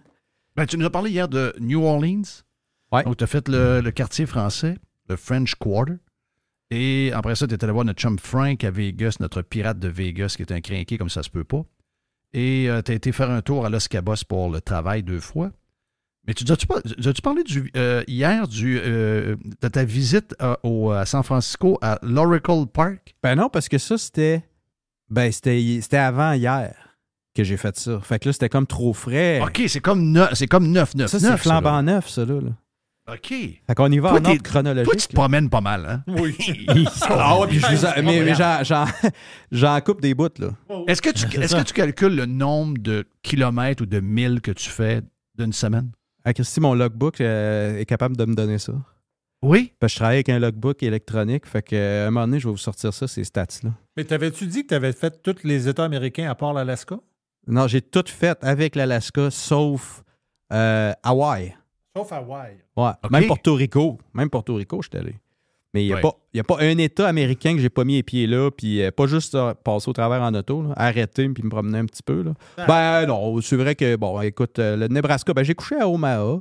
Non, je pense que j'ai fait un bon tour. Il y a sûrement une coupe de plage, j'ai passé plus vite que d'autres. Là. Mais, Donc, le Oracle Park, qu'est-ce que c'est au juste? C'est commandité par la grande compagnie de technologie, là, on sait. Exact. Ben, c'est le stade des Giants de San Francisco, une équipe mythique de baseball. Parce que vous savez que j'adore le baseball. Je me suis mis à redécouvrir le baseball l'an passé. Donc, tu étais là pour le début de saison? Ouais, mais en fait, les Giants, j'étais au début de saison des Rays dans mon coin à Tampa. Oui. Fait que ça, c'est la fin de semaine passée. Dimanche, on est allé voir les Rays contre les Jays. Les Christ Jays, que j'aime pas bien. Puis qui ont gagné en plus dimanche. Les Rays ont très mal joué dimanche. Mais pour revenir à San Francisco, non, San Francisco, le home opening, c'est demain soir. OK. Donc, tu es allé juste pour visiter le stade en tant que tel. Ben, on était là pour le travail, puis j'avais une journée, puis mon collègue, il me dit, vu qu'il n'y a pas de game de balle, on pourrait... Il y a des tours que tu payes, là, mais tu vas faire un tour du stade. Je dis, ouais, tu sais, j'étais pas... tu sais, un stade, OK. Ben, j'étais allé, j'ai été bon joueur, puis j'ai dit, là, tu go, pogne des billets, puis on va y aller. Tu sais, c'est quand même 45$ pour faire un tour d'1h30. Ben, ça valait quand même la peine. C'est un nouveau stade, ça? Depuis 2000. OK, 2000. OK. Ouais, depuis 2000. Fait que, tu sais, il t'explique au début, c'est classique, là, il t'explique la construction un peu de la place, comment ils ont fait ça. By the way, il est séparé en 3 parties. Il y a 3 sections avec des joints là, pour les tremblements de terre. Hein. On comprend qu'à San Francisco, ça brasse. Là. Oui. Souvent des tremblements de terre. Puis ils ont eu du trouble avec l'ancien stade, qui était le Pin. Oui. Ça dit quoi? C'est un stade relativement... Mais là, la phase qu'il y a eu, si je me souviens bien, il y a eu, c'est-tu pendant les séries éliminatoires de baseball, il y a eu un gros tremblement de terre? Absolument. Ça, c'est... moi, j'étais l'autoroute était tombée à une place, là? Ouais. Dans les années 90, si je ne me trompe pas. Ben, je faisais du porte-à-porte avec mon père. Mon père était en politique à ce moment-là. Je pense que c'était en politique municipale. Le gros tremblement de terre, je me rappelle. On se promenait dans les maisons, puis là, ben, ils nous ont dit... C'était pendant la Série mondiale. Oui. Moi, je me rappelle toujours de l'autoroute à 2 étages qui s'était affaissée sur l'autre. Oui. Ouais, puis il y a du monde qui sont morts. Oui. Si je ne me trompe pas. En passant, cette autoroute-là n'existe plus. Hein. Ils l'ont complètement enlevée. Là. Puis ça défaisait comme un peu l'image de la ville. Là. C'était pas très beau. Là. C'était comme un peu leur Dufresne Montmorency à eux autres. Là. Ouais. Ils ont décidé de la scraper. 1989. Ah, c'est ça. Fin 90. C'est plus loin que ça. Donc, mon père était en politique municipale à ce moment-là. Moi, je me rappelle comme c'est hier. C'est des affaires qui te marquent, hein? Mm. Puis depuis ce temps-là, bien évidemment, pas depuis ce temps-là, mais quand ils ont construit le nouveau stade, ils ont pensé un peu plus à leur patente. La série mondiale, c'était Oakland contre San Francisco. Exact, imagine. Oui. C'est comme Québec nordique, Québec nordique Montréal. Là, voilà. Capoté, ça. Ben oui. Parce que c'était les grosses années des Aces, là, aussi. Là. Tu sais, c'était... Fait que, tu sais, ils te font faire le tour, tu t'assis au début, ils te montrent un petit vidéo de l'histoire des Giants. Les Giants, by the way, ils ont commencé à New York, vous saviez ça? C'était le Candlestick Park. Candlestick, merci. Voilà. J'avais pin, mais c'était stick. Stick, voilà. Les Giants sont partis à New York. Vous savez que c'était une équipe de baseball qui a commencé à New York, puis quand la MLB a fait une expansion, si je ne me trompe pas, au début des années 50, ils ont bougé 2 équipes vers l'ouest, dont les Dodgers de Brooklyn. Qui étaient à Brooklyn. Ils sont devenus les Dodgers de LA, puis les Giants de New York qui sont devenus les Giants de San Francisco, mais ils ont quand même gardé le nom des Giants de New York pour le foot. D'après moi, c'est pour ça. Là. Oui. J'ai dit ça sous toute réserve, mais d'après moi, ça fait beaucoup de sens. Puis, fait que c'est ça. Fait que tu vois un peu l'histoire du team. Après ça, tu pars. Mais la guide, elle nous donnait vraiment... Tu vas visiter toutes les sections, là, les loges, puis tu te promets, tu vas même dans le dugout, là, tu sais. Les joueurs. Tu sais, il y a même un compteur, vous savez, à San Francisco, il y a même un compteur de splash, tu sais, où ils sont capables de, quand ils sortent la balle du stade, elle tombe dans l'eau. Mm-hmm. Puis là, il y a plein de monde en kayak puis en petit bateau qui essaie de ramasser la balle. Fait que, tu sais, il y a une centaine de balles qui sont sorties. Là. Il me semble que le compteur était rendu à 106. Ils ne comptent pas les balles des teams. Est-ce que tu es bien loin du genre de marché public avec toutes les histoeurs de poissons? Dans le sens que c'est proche. C'est-tu dans le même coin? Oui, absolument. Fisherman's Wharf.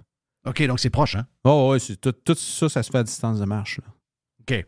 C'est vraiment bien situé. Là.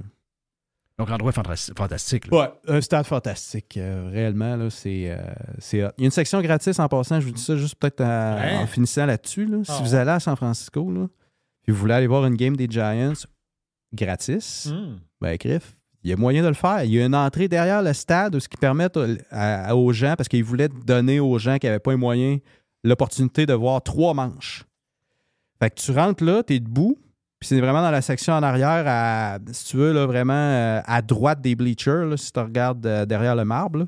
Puis là, tu peux être debout, là, tu peux regarder la game 3 manches, gratis. Puis s'il n'y a pas trop de monde, ils vont te laisser là toute la game. OK. Wow. Fait que si vous voulez avoir une game de balle pas trop chère à San Francisco, c'est possible. Puis vous pouvez tu l'as bien pareil, oui. il y a de la bière pareille, puis tu peux apporter ta bouffe. Hein? OK. Tu sais, ils l'ont-tu l'affaire? By the way, l'ont l'affaire. Asti, c'est un stade purement financé par le privé. Ils Pas l'ont une l'affaire. scène de gouvernement là-dedans. C'est qu'ils l'ont l'affaire. Hein? Qu'est-ce qu'ils l'ont? Chris, c'est pas compliqué. Il y a toujours un côté plaisir qui rebondit à un moment donné. Ouais, mais ça existe plus. Nous autres, ici, il y a zéro rebondissage de rien. C'est à cause qu'ils pensent au monde qui y vont. Y a-tu à un moment donné, ici, mettons, tu dis, dans n'importe quoi, là, dans n'importe quoi, là, tu dis, hein, t'es comme content, t'es comme une surprise de quelque chose, t'es comme heureux, t'es comme content. Ça, là, les billets que tu parles, là, même si t'es pas là, t'es content que ça existe. Comment ça l'histoire? Ben oui. Il y a un côté fun qui, ici, est complètement annihilé. Là. Ici, ça n'existe pas. Il n'y a plus aucun fun nulle part. Nulle part. Tu te vois-tu rentrer au centre Vidéotron avec tes sandwichs puis ton gros sac de popcorn? Il te vide ton sac, il te crisse ça au vidange puis il rentre en dedans. Ouais, tu vas quasiment te mettre en prison. C'est ça. Puis je dis centre Vidéotron, ça peut être le centre Bell, n'importe quelle petite place de sport. Il n'y a pas une place qui va te laisser rentrer de même. Tu sais, le baseball, là, c'est ça que je trouve beau du baseball. Je sais pas si c'est le seul stade qui fait ça. Ça, c'était la guide à nous dire ça. Ce que je trouve beau du baseball, c'est que c'est très encore, accessible et familial. C'est bourré de kids. Toutes les games de balles que je vais voir, c'est tout à bourré de kids. C'est ça. Comme ça devrait être. Puis du monde, tu sais, si t'as pas les moyens d'y aller, il faut que tu sois quand même capable de pouvoir pour aller. nous autres, ça coûte pas mal plus cher que ça coûtait parce que nous autres, le baseball, avant, ça coûtait rien. Mais si tu compares à d'autres sports, ça coûte rien. Mais c'est parce que nous autres, des billets à 90$, ces billets-là étaient à 15-20$. Donc, ça a comme monté, mais ça a monté avec les salaires, là, c'est clair. Mais je veux dire, si tu compares aux autres sports, finalement, c'est pas extravagant. Là. On parlait des pauvres Marlins avec le billet à 52$, bouffe à volonté inclus, c'est pas cher. Ben là, c'est sûr que tu vas avoir une équipe de marde. Là. Ouais, c'est ça. Mais tu peux les voir contre une bonne équipe dans ce temps-là. C'est ça, exact. C'est ça. Hier, on débattait. C'est-tu hier? Non, avant-hier, on débattait. Est-ce qu'on va voir. On fait la visite du Oracle Park ou on va voir une game des Aces le soir? Tu sais, les Aces, il y a à peine 4000. Il y a un boycott de fans dehors. Là. Les fans boycottent leur équipe. Là. En fait, parce qu'ils déménagent. Ouais, ils boycottent le manager. Parce que j'ai écouté une nouvelle de San Francisco, une nouvelle locale, puis c'est ça qu'il disait. Ce qui arrive, c'est que là, le propriétaire des Aces, qui a vendu l'équipe à un groupe de Vegas pour 2028, il veut renouveler le bail parce que le Colisée des Aces, c'est le Oakland Coliseum, appartient à la ville. Fait qu'il vire sur un bail. C'est là où jouaient les Raiders avant. Le Coliseum? Oui. Mais c'est le stade de... Ils jouaient-tu les deux dans le même stade? Oui, ils jouaient dans le Diamond de baseball. Ben voyons donc, toi. Ben c'est que c'est n'importe quoi. Ben oui. Mais tu sais... Mais dans le temps, c'était ça, là. Oui, c'est sûr. Non, je comprends. Là, mais aujourd'hui, c'est comme impensable un peu. Là. Comment il s'appelle ton stade? Le Oakland Coliseum. Le Colisée d'Oakland. Mais là, la ville d'Oakland va refaire un bail 10 fois plus cher que le bail actuel. C'est un désastre. C'est un désastre d'un point de vue de la Ligue majeure de baseball. Puis c'est un désastre d'un point de vue manager. Puis les fans sont comme laissés à eux-mêmes avec un team qui savent qu'il s'en va. Et ils n'ont plus le goût d'y aller. Le team est pourri. Puis il y a 4000 personnes dans le stade. Il n'y a personne. Les Oakland Raiders ont joué là entre 1966 et 1981. Après ça, ils sont partis à Los Angeles. Ils sont venus en 95 à 2019. Les Raiders jouaient là. Eh boy! Ben même avant qu'ils partent à Vegas. Là. Oh oui, c'est récent. Là. Ben oui. Ils jouaient là. Donc, pendant la saison de baseball, ils jouaient dans le sable. C'est mais bizarre. Ben oui. Calme. Les Dolphins ont fait ça. Parce que quand les Marlins sont arrivés, les Marlins n'avaient pas leur stade. Donc, ils ont coupé le stade de football avec une scie pour enlever des estrades. Et faire le genre, parce que c'est un genre de losange. Le stade, c'est un stade de football. Ça faisait pas, là. Ben ouais, tu veux un rectangle, puis là, tu as un diamond. Là, tu étais dans le stade des Dolphins, puis pendant la saison de baseball, les Dolphins jouaient dans le sable. Là. Ça m'énervait. Oui, un match de football avec un losange de baseball. Là, ça me... Ben non. Ça fait Saint-Honoré en jouant le vert. Non, ça fait Saint-Honoré, pas à peu près. Puis, ben, regarde, désolé pour les gens de Saint-Honoré, ça avait une belle place. C'est même pas pour ça. Anyway. Hey, autre chose dans tes sujets, mon ami Jay, qu'est-ce qu'il y a d'autre? Ah, écoute, on switch pour l'aviation. En plus, on a fait du voyage hier. On en refait un peu avec le Oracle Park, mais faut que je te parle de... Mettons, si on est capable, si on manque pas de temps, j'ai 3 sujets pour toi. Premièrement, un méga contrat de cargo qu'il faut que je te parle. C'est UPS qui a ramassé le contrat de la USPS. Bon, c'est toutes les OK, donc USPS, c'est Post Canada pour les États-Unis? Exact. Donc, la compagnie qui vient de couper beaucoup de monde après avoir signé des gros contrats, il y a UPS, de Brown Guy. Donc, c'est eux qui vont transporter tout le courrier en avion. En bas brun. Oh! Faut pas oublier qu'ils ont des bas bruns. Oui. Je ne sais pas si les pilotes portent les bas bruns aussi. Ça, c'est à vérifier. Ouais. Je vais checker ça. Je vais revenir. Ça, c'est un gros... On parle d'à peu près combien comme contrat? Écoute, j'ai même pas le chiffre du contrat. Ce que je veux te parler, par contre, c'est que c'était... Moi, ce qui m'intéresse là-dedans, c'est plus que c'était FedEx qui avait ce contrat-là. Tu sais, le United States Postal Service, ils ont déjà eu des avions, mais ça fait très longtemps. Ça fait longtemps qu'ils sont en sous-traitance, là. C'est comme Post Canada. Post Canada ne doit pas faire si longtemps que ça, là, connaissant notre style de gouvernement. Mais FedEx avait le contrat depuis 20 ans. Puis ça se termine le 29 septembre. Puis ce qui est arrivé, c'est que c'est pas que UPS a gagné. Tu sais, je dis a gagné le contrat, mais UPS n'a pas tant gagné le contrat. Ils ont bidé dessus parce que FedEx, ils ont dit c'est fini, on veut plus faire ça.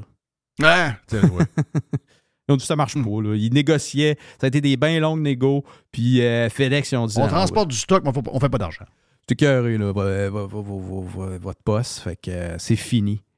Puis une couple de stats au travers de ça. Le gars, FedEx, là, c'est une compagnie qui est basée à Memphis avec 380 gros porteurs. C'est pas petit, là. C'est une grosse affaire. 380, Jeff. 757, 767, 777, Airbus 300, MD-11. Tu sais, MD-11, là, 3 moteurs là, avec un moteur dans la queue. Là. Oui. Ça, on les voit plus, ces avions-là, mais ils existent encore dans le cargo. Ça a combien d'années? Ça a 40 ans? Ouais, c'est un développement d'avion qui a poursuivi le DC-10. Le DC-10, c'était... Moi, j'en ai... toi, t'es trop jeune, mais moi, j'ai fait du MD-11. McDonnell Douglas, on en avait chez Air Transat il y a 25 ans. Non, tu te trompes avec le Lockheed 10-11. Ah, c'est vrai, c'est le Lockheed 10-11, t'as raison. Qui est similaire, c'est un trijet qu'on appelle le 3 moteurs. Qui est fait par la même compagnie. Qui est fait par Lockheed, non, parce que McDonnell Douglas... Mais après ça, tout ça, Lockheed existe encore, mais ils font plus d'avions. Mais c'est juste de l'armement.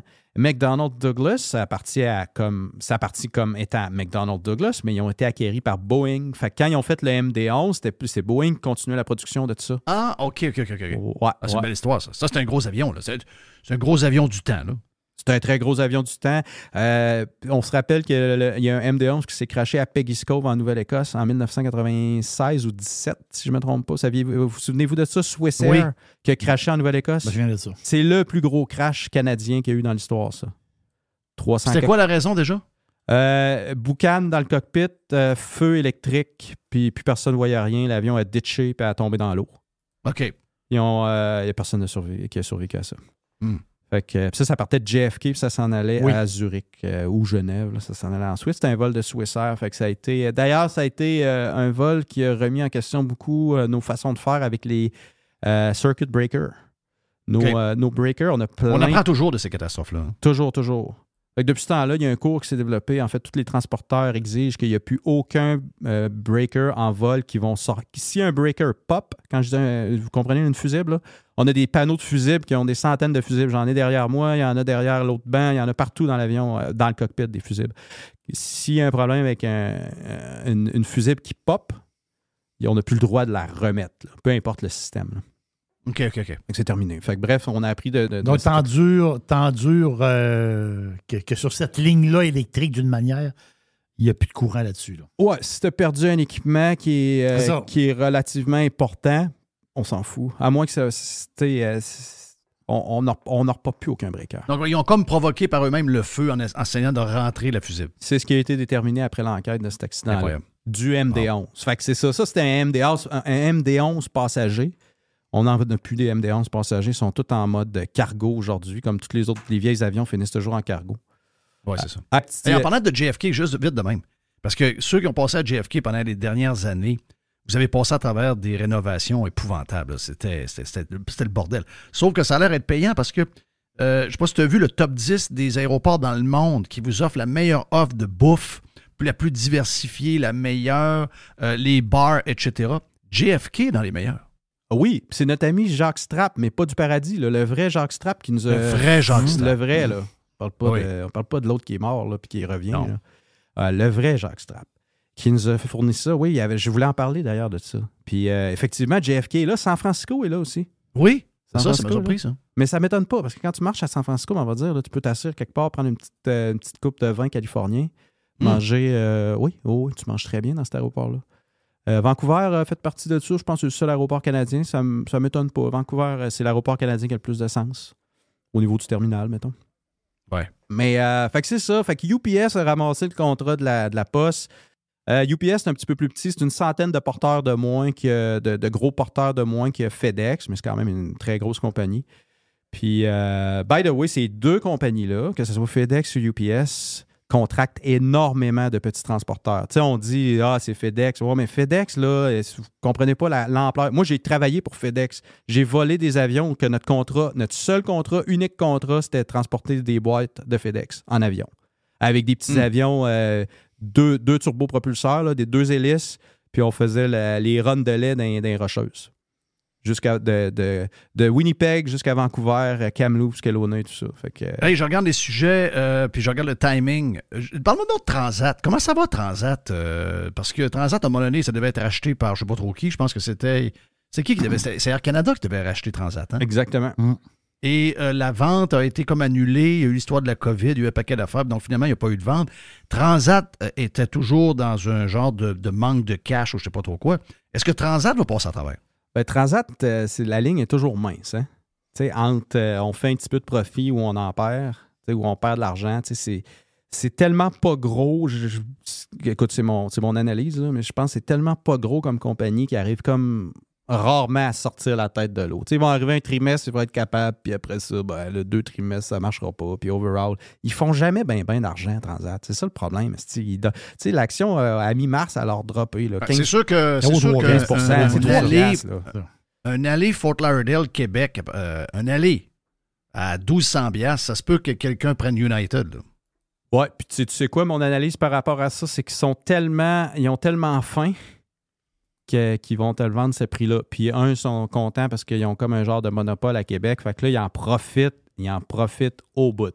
Parce que contrairement, le vol de Québec, je suis convaincu qu'ils sont pleins. Le vol de Montréal, ça en arrache un peu plus. Pourquoi? Ben, parce que les agents de bord, ils ont fait une menace de grève 2 fois. Hein? Ouais, le monde, dans ce temps-là, n'aime pas ça. Ben non, le monde a arrêté les bouquins. Il y a plusieurs raisons pourquoi Transat va pas bien, puis je t'es énumère rapidement, là. Il y a eu la menace de grève des agents de bord, comme je viens de vous dire, qui ont fait mal aux réservations de tout l'hiver. Ça a donné un coup à tout l'hiver. Après ça, c'est le rappel puis les inspections des moteurs Pratt & Whitney. Transat opère du Airbus 321 puis 320, si je ne me trompe pas, des Neo. Bref, c'est les Airbus Neo. Puis les Airbus Neo là, sont équipés des Pratt & Il y a 2 types de motorisation que tu peux mettre là-dessus, le Pratt & Whitney puis un autre. Mais la plupart que je connais, les Neo, c'est tous des Pratt & Whitney. Je ne sais pas pourquoi ils vont pour ces moteurs-là. Je ne suis pas assez calé au niveau commercial puis des compagnies aériennes pour vous le dire. Mais bref, ils ont les Pratt & Whitney qui sont les mêmes moteurs que... Quel avion? A220. Exactement. Okay. Exactement. Mm-hmm. C'est les mêmes moteurs que le 220. Fait que ces Christy de moteurs-là, tu sais, on parle souvent de Boeing, hein, puis des troupes de Boeing. Airbus, c'est comme... Boeing est toujours plus attaqué qu'Airbus. C'est ça. Toujours. Toujours. Et tu sais, il y a un problème, là. Puis ça, je vais vous l'expliquer brièvement. Le problème, c'est qu'il y a 3000 turbines chez Pratt & Whitney qui ont été contaminées par de la poudre de métal lors de la fabrication des turbines. Puis ils ne savent pas c'est lesquelles. Donc, il y a une inspection. Il faut qu'ils passent tout à l'inspection. Tout à l'inspection parce que ça peut causer un craquement à l'intérieur du moteur. Puis je fais une mini parenthèse. Il y a un avion de JetBlue cette semaine qui a perdu un moteur au-dessus de l'Atlantique. Un 321 Neo. T'es obligé de diverter. Ça vole très bien sur un moteur, inquiétez-vous pas. Ça parle jamais d'Airbus. N'avez-vous entendu parler de celle-là? Pas un mot. Pas un mot? Ah, c'est bizarre, hein? Airbus réussit, le fait qu'ils sont européens, réussit à avoir une mainmise sur les médias. Ils sont protégés, Airbus. C'est extraordinaire. Extraordinaire. Le traitement de la nouvelle, hein? C'est fou. Incroyable. Y avait-tu d'autres affaires que tu disais que Transat était peut-être... il y avait des points là-dedans qui étaient... c'est à cause-là, en ayant ce problème de moteur-là, il faut qu'ils inspectent les avions. Fait que là, ils n'ont pas de capacité. Puis Transat, ils ont besoin de tous leurs avions pour faire de l'argent. Tu comprends? Ils n'ont pas vraiment de... Ils peuvent pas enlever des avions en inspection, puis là, finalement, ils peuvent pas vendre de billets, puis là, ils sont pognés. Ils sont trop serrés dans leur calcul pour pouvoir faire des affaires de même. Fait que là, ça leur fait mal beaucoup, cette inspection-là. Puis qu'est-ce qu'ils font à cause de ça pour répondre à la demande de billets qu'ils ont déjà vendus? Ben, ils vont louer des avions. Fait qu'ils vont louer. Ouais. Là, ils ont loué 3 Airbus 330, mais louer des avions en ce moment, là, je vous annonce que ça coûte cher en sacrement. Puis pourquoi ça coûte cher?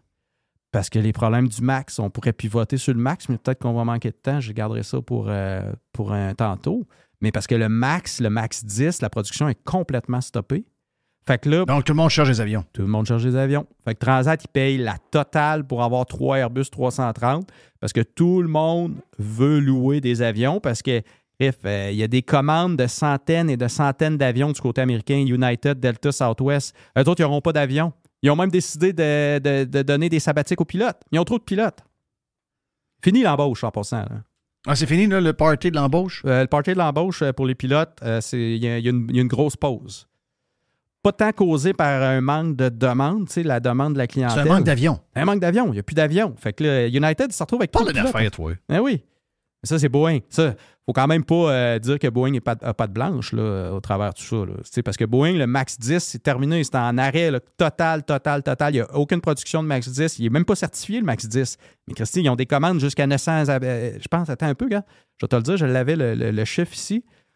Le MAX 10, il y a 1176 avions en commande. En commande. Et présentement, il n'y en a pas un qui sort. En fait, il n'est même pas certifié. Il n'est même pas certifié. Quand est-ce qu'on achète des actions de Boeing, Jerry? Ouais, moi, ça s'en vient. Là. On est dans le coin de 185, 187. Là.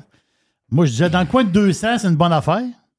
Mais là, il est encore un petit peu en bas. Il y a un genre de 13$ en bas. Je ne sais pas. Il faudrait que j'aille voir le graphique. Là. Mais là, à presque 1200 avions en commande, puis on attend juste une certification là, au niveau du système de dégivrage des moteurs, puis au niveau d'un système d'annonciateur. Ça va partir en fou après. Ben là, ouais, c'est ça. Là, parce que là, le MAX 10, c'est l'avion, des années... C'est l'avion du début du 21e siècle. Voilà, il faut comprendre ça. C'est ça. Ouais, c'est le MAX 10. Thank you, Jay. Toujours le fun. Toujours trippant, Jay, d'être avec toi quand tu viens faire un tour à Radio Pirate. Ça faisait 1 mois que tu n'étais pas venu, tabarnache. Ben non, mais là, là, l'été arrive. Là, je suis rentré ici hier soir. J'avais un avion scrap. By the way, on a passé 13 heures. J'ai eu une journée de 13 heures hier. Carrément. Là, j'étais arrivé à Montréal dans la tempête, dans le pire de la tempête. J'ai couché dans le terminal, quasiment collé en cuillère avec mon Boeing. Puis là, mai s'en vient, la belle météo s'en vient. Je vais être plus au chalet, ça veut dire que je vais être plus ici en studio jusqu'à la fin de la saison de Radio Pirate. Super. Yes. Regarde, je vais monter de trouver, je m'en viens. Là. S'il peut commencer. Le mois d'avril, c'est un mois tough. Mais je m'en viens. Dans 2-3 semaines, je devrais être... Je ne sais pas quand est-ce exactement, mais à un moment donné, je vais finir par arriver. Jay the Pilot était avec nous autres sur Radio Pirate Prime et sur Radio Pirate Live. D'ailleurs, pour les gens de Live, si vous voulez plus de Jay sur différentes affaires, hier, on a fait du Prime avec lui. Allez vous inscrire sur radiopirate.com. Radio Pirate. Making history again. The Revolution. Radiopirate.com. Fresh 100%. 100% pirate.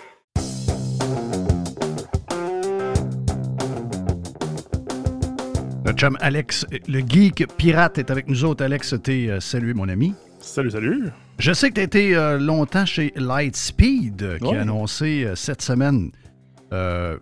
Jerry, je pense que c'est 280 personnes qui ont été annoncées cette semaine? 280 personnes. 280 personnes. Raconte un peu aux gens qu'est-ce que Lightspeed. Est-ce que je me trompe, mais Lightspeed, c'est un peu un genre de Shopify? C'est rendu un peu ça aujourd'hui. Mais initialement, au tout début, le fondateur avait écrit un logiciel pour macOS qui était pas mal innovateur à ce moment-là. C'était le premier logiciel qui était pour gérer ton inventaire, faire ta caisse enregistreuse, tout gérer ta compagnie finalement, mais à partir d'un Mac dans ta boutique. Ça, c'était vraiment la version 1.0, le fameux Lightspeed qui était au tout début. Et au fil des années, bon, on prend plein de clients et tout. Il y avait même un réseau de techniciens certifiés Apple qui recommandaient Lightspeed aux gens. Puis il y avait probablement une petite cote part sur ces nouvelles affaires-là. Ça a vraiment grandi bien.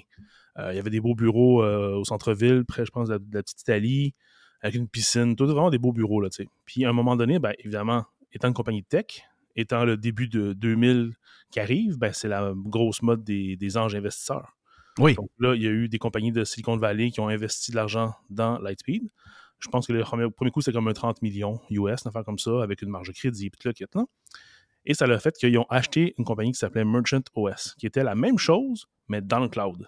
OK. Au lieu de devoir avoir un ordi dans ta boutique qui gère toute ton entreprise, finalement, c'est dans le cloud, fait que tu peux être sur ton iPad. Puis ça, c'est un peu avant la folie du cloud ou on est carrément dedans, là? On est carrément dedans. C'est un petit peu avant, je te dirais, ouais, c'est un petit peu avant. Écoute, c'était peut-être 2005-2006, si je me rappelle bien, dans ce coin-là. Donc, tu sais, c'était vraiment un petit bout.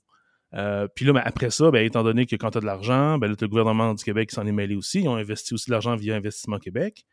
Et ben là, quand tu as beaucoup d'argent... Je pense que la Caisse de dépôt a du cash aussi là-dedans. Oui, je pense que tout le monde a mis un peu la patte dedans. Ce qui est arrivé, c'est que par après, il y a eu des genres d'intérêts qui voulaient comme que Lightspeed soit vendu, parce que là, ça faisait un certain temps qu'ils avaient investi puis voulaient avoir leur capital, évidemment.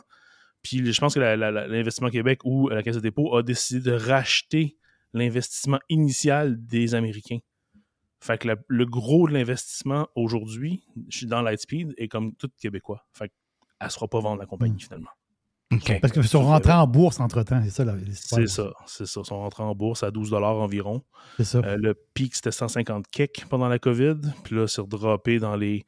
Ça va dropper dans les comme genre 50-60$. Mais là, il y a eu un gars qui s'est commencé à faire du trouble, qui disait qu'il y avait de la fraude, puis tout. Puis là, ça a fait perdre la valeur de l'action. Puis depuis ce temps-là, ça a de la misère un peu à remonter. Même si les résultats sont bons, même s'ils font des profits, year over year, ils font de plus en plus de profits, mais c'est comme pas assez, on dirait, pour le marché. OK. Puis le fameux 200 gens qui ont été mis à la porte, c'est que moi, durant mon 7 ans que j'étais là, on est passé de 300 à 3000 plus employés par acquisition, justement. Une compagnie en Nouvelle-Zélande, une compagnie en Amsterdam, une compagnie aux États-Unis, une compagnie partout. Donc, mais chaque compagnie a beaucoup d'overhead. Puis il n'y avait pas des tonnes de gens qui partaient quand il y avait ces achats-là. Fait que ça faisait qu'il y avait beaucoup de monde. Puis même un peu trop, à mon avis. Là. Ça se faisait, ça devient un peu comme gouvernemental, la patente. Oui, quand même, ouais. Puis il y avait des silos, là, tu sais, comme tu as les gens de retail, tu avais aussi la solution qui était comme plus, genre le retail, mais comme en Europe, le retail plus en Asie, tu sais. Puis il y avait plusieurs solutions de restaurants, plusieurs solutions de retail. Tu sais, à un moment donné, quand tu as plusieurs fois le même produit, mais dans différents coins du monde, c'est dur à dire, voici notre produit, tu sais. Il y a beaucoup d'efforts pour faire ce qu'ils appelaient le One Lightspeed, qui était comme ça, c'est notre application de retail. Ça, c'est notre application de e-commerce, tu sais. Mais il y avait encore des overlaps, il y avait encore des marchés qui avaient besoin de features que l'autre logiciel n'avait pas, tu sais, fait que ça faisait compliqué. Fait que, tu sais, ça n'a jamais été réellement intégré. Ça a toujours été comme, bon, ben, on a déjà un marché, on a déjà du monde. Ça a l'air un peu plus patché. Ouais, continuez à vendre vos affaires, puis on va juste continuer de la même, mais ça finit par les rattraper éventuellement. Là. Et le gros du marché, là, c'est pour monsieur tout le monde. Qui achète ça? Là? Des petites entreprises, des boutiques? Qui est le consommateur numéro 1 de Lightspeed? Le produit principal, c'est retail, c'est-à-dire des magasins brick and mortar, donc des magasins de bump and pop shop, donc des dépendants généralement qui ont 1 ou 2 ou 3 boutiques ou qui vont faire des événements, mettons, des pop-up stores, par exemple. Donc, si tu as une brand qui est en ligne, mais que tout d'un coup, tu veux créer juste un magasin temporaire qui dure une semaine, ben, ils ont des features qui te facilitent beaucoup la vie là-dessus. L'espèce de caisse enregistreuse virtuelle, si on veut, est super bien faite. Les employés ont accès à ça rapidement. Ils n'ont pas beaucoup d'accès, fait qu'ils ne peuvent pas rien péter, mais ils peuvent traiter des ventes rapidement. Il y a un système de PIN aussi de NIP, donc ça va super bien quand même. Ça, c'est pour la rapidité, puis dire, OK, j'ai ma caisse, go, je peux me mettre à vendre, tu es prêt en 3 secondes. Est-ce que la caisse est reliée à des genres de solutions comptables, puis toutes les affaires? Oui, il y a du gros reporting, tu as plein de rapports, tu peux faire des rapports custom aussi, puis tu as comme plein de trucs que tu peux brancher ton back-end, si on veut, à d'autres solutions, là, genre QuickBooks et compagnie. Oui, c'est ça. Facilement faire ta comptabilité, ouais. Wow, OK. Donc, c'est un beau produit. C'est un très beau produit, sincèrement. Le problème principal, je te dirais, c'est qu'il y avait juste trop de produits. Parce que, tu sais, il y a comme plusieurs retail, plusieurs e-com, tu sais, plusieurs... Ouais. Fait que, tu sais, à un moment donné, c'est que, OK, mais moi, je travaille sur le e-com. OK, mais celui-là, il est vendu en Europe, mais en Amérique du Nord, mais pas en Asie, tu sais, parce que, tu sais, trois petits points, tu sais. Fait que c'est un peu mélangeant. Parce que, généralement, ils ont quasiment un chiffre d'affaires de pas loin d'1 milliard, pareil, là. Oui, parce que la grosse affaire... Est-ce que c'est de la récurrence beaucoup, ça, la business, oui? C'est pas juste ça, c'est les paiements. C'est qu'ils traitent les paiements aussi. C'est ça. OK. C'est le système de paiement. Un peu comme Stripe. Donc, ça permet d'avoir... Encore là, c'est pas partout dans le monde parce que le logiciel puis les partenaires et compagnie, c'est difficile. Là. Ça, le paiement, c'est une affaire, j'ai pas travaillé dessus puis je suis bien content parce que c'était vraiment, vraiment, vraiment tough. Là. Sérieusement, qu'est-ce qui est tough? La sécurité? Non, c'est plus au niveau de chacune des banques a ses particularités. Puis quand tu te mets à offrir du paiement, il faut que tu supportes pas mal toutes les banques. Mais là, les banques, ils se disent qu'ils sont standards puis qu'ils suivent des standards, mais en réalité, il y a toujours des petites différences. Il faut toujours que tu rajoutes des petits cas d'exception. Fait que c'est toujours des problèmes. Puis si tu mets Shopify à côté et tu compares les deux, parce que même Shopify, je comprends que tu peux aller chercher un site web, te bâtir un site web rapidement transactionnel. Oui. Ça, je pense, c'est le gros de leur business. Donc, finalement, est-ce que ça se rapproche de Shopify ou c'est pas du tout pareil? Je dirais que le produit de Lightspeed est un petit peu moins développé que Shopify. Donc, Shopify a beaucoup plus de fonctionnalités, puis il y a beaucoup plus de plugins, si on veut. Donc, tu peux aller sur le App Store de Shopify puis t'acheter un plugin que, mettons, moi, j'aurais pu développer pour ta boutique. Donc, ça te coûte, mettons, genre, je sais pas, je le mets 10$ par mois, puis là, tu as des nouvelles fonctionnalités de plus dans ton Shopify. Donc, ça, c'est la grosse force de Shopify. Il y en a un peu avec Lightspeed, mais comme je te dis, il y avait 2 produits e-com qui se compétitionnaient à l'interne. Donc, tu sais, un qui était plus de plugins, l'autre qui avait moins. Donc, tu sais, c'était dur un peu, mais je dirais, tu sais, comme moi, j'ai essayé les deux, puis vraiment, je préfère Shopify pour le côté e-com. OK, même si tu as été longtemps chez t'as des bons mots pour eux autres. Mais si tu avais à te partir une boutique, tu irais avec Shopify. Pour juste en ligne, oui. Mais si j'avais une boutique physique, par contre, là, à ce moment-là, c'est dur à dire parce que leur app sur iPad est vraiment excellente. Leur système retail est vraiment excellent. Ouais. Il est vraiment rapide. Puis il fait donc, il y a une vraiment belle business. C'est pas quelque chose qui oui. va. Oui, franchement, oui. Donc, c'est pas Taïga, c'est pas des affaires de même. Là. Non. Ils sont en affaires pour vrai, eux autres. Là. Ce que je pense qu'il a peut-être dû faire mal, c'est qu'il y avait trop de monde trop longtemps. Puis ça a coûté très cher. Ce qui fait que les profits ne sont pas aussi élevés qu'ils auraient pu être s'il y avait moins. Pourquoi les compagnies techno ont de la misère à gérer le nombre d'employés qu'ils ont? C'est pas juste eux autres. Ça semble être un des. Écoute, on l'a vu là, récemment, il y a eu des saignées dans plusieurs grosses compagnies techno. Je pense que le premier qui l'a fait, on le sait, c'est X qui a nettoyé beaucoup de choses. Et à partir de là, d'autres l'ont fait également. Qu'est-ce qui fait qu'ils viennent embourber de même? Ils ne sont pas capables d'avoir le contrôle sur ce que les gens font. Ils pensent qu'ils ont toujours besoin de plus de monde pour coder, mais finalement, il y en a tellement qui perdent le contrôle sur qui fait quoi. C'est un changement de paradigme qui est arrivé avec la COVID. C'est qu'avant la COVID, c'était normal d'avoir de l'argent, des investisseurs, et de saigner ta compagnie, de perdre l'argent à chaque trimestre. C'était même accepté, c'était même toléré parce que tu te dis, oui, mais dans 5 ans, ils vont tellement avoir de clients qu'ils vont faire un shit ton d'argent. Fait que tout le monde s'accrochait à cette idée-là. Ça a marché pour Twitter, ça a marché pour Facebook, ça a marché pour Snap, ça a marché pour tout le monde. C'est ça. Toutes ces compagnies-là, une fois qu'ils sont rentrés en bourse, il y avait tellement de clients que dès qu'ils ont activé genre la monétisation par de la pub, ben, les profits rentraient à coups de milliards par année. Donc, ils se sont beaucoup accrochés là-dessus. La différence depuis 2019, 2020, 2021, c'est que là, la bourse ne veut plus ça. La bourse veut que si tu rentres en bourse, il faut surtout que tu montres que tu as patte blanche et que tu fais des profits. Et si tu ne fais pas ça, ben là, ça ne marche pas. Fait que les compagnies qui étaient sur le bord de rentrer en bourse, ben là, ils ont dit, OK, mais là, il faut commencer à serrer nos finances. Il faut qu'on coupe dans le gras, qu'on coupe dans le cost of goods, que ça nous coûte pour vendre notre bébelle. Si on a trop d'employés, ben là, il faut en laisser partir un peu. Donc, le marché, le marché ne veut plus... on en parlait souvent, Jerry, de compagnies qui brassent des milliards. Ben, tu te dis, mais voyons, comment ça se fait qu'ils brassent 8 milliards puis ils perdent 2 milliards et demi? Oui. Donc, ça, ils n'en veulent plus. Non, ils n'en veulent plus. Surtout pour si tu rentres en bourse. Tant que tu n'es pas encore en bourse, c'est encore toléré, mais il faut que tu aies quand même des beaux objectifs puis que ce soit réaliste, puis qu'éventuellement tu aies une rentabilité. Mais de toute façon, les investisseurs, ce qu'ils veulent, c'est même si tu n'es pas encore en bourse, c'est que tu y arrives. Puis pour y arriver, il faut que tu aies plusieurs trimestres très positifs, puis qu'il y ait une belle progression. Tu peux pas juste dire, cette année, je fais 5 millions, l'année prochaine, je vais en faire 7. Non, c'est pas assez, là. Mets de l'énergie un peu sur la table, puis vas-y, il faut que tu nous en fasses 20 ou 30 ou 100 ou 200. Oh, wow! Fait que c'est là que ça devient difficile. Fait que si tu n'as pas assez de clients pour scaler up, on va avoir une solution un peu comme Lightspeed, les autres, leur façon qu'ils avaient faite, c'est quand ils sont rentrés en bourse, ils ont annoncé le truc de paiement pas longtemps après.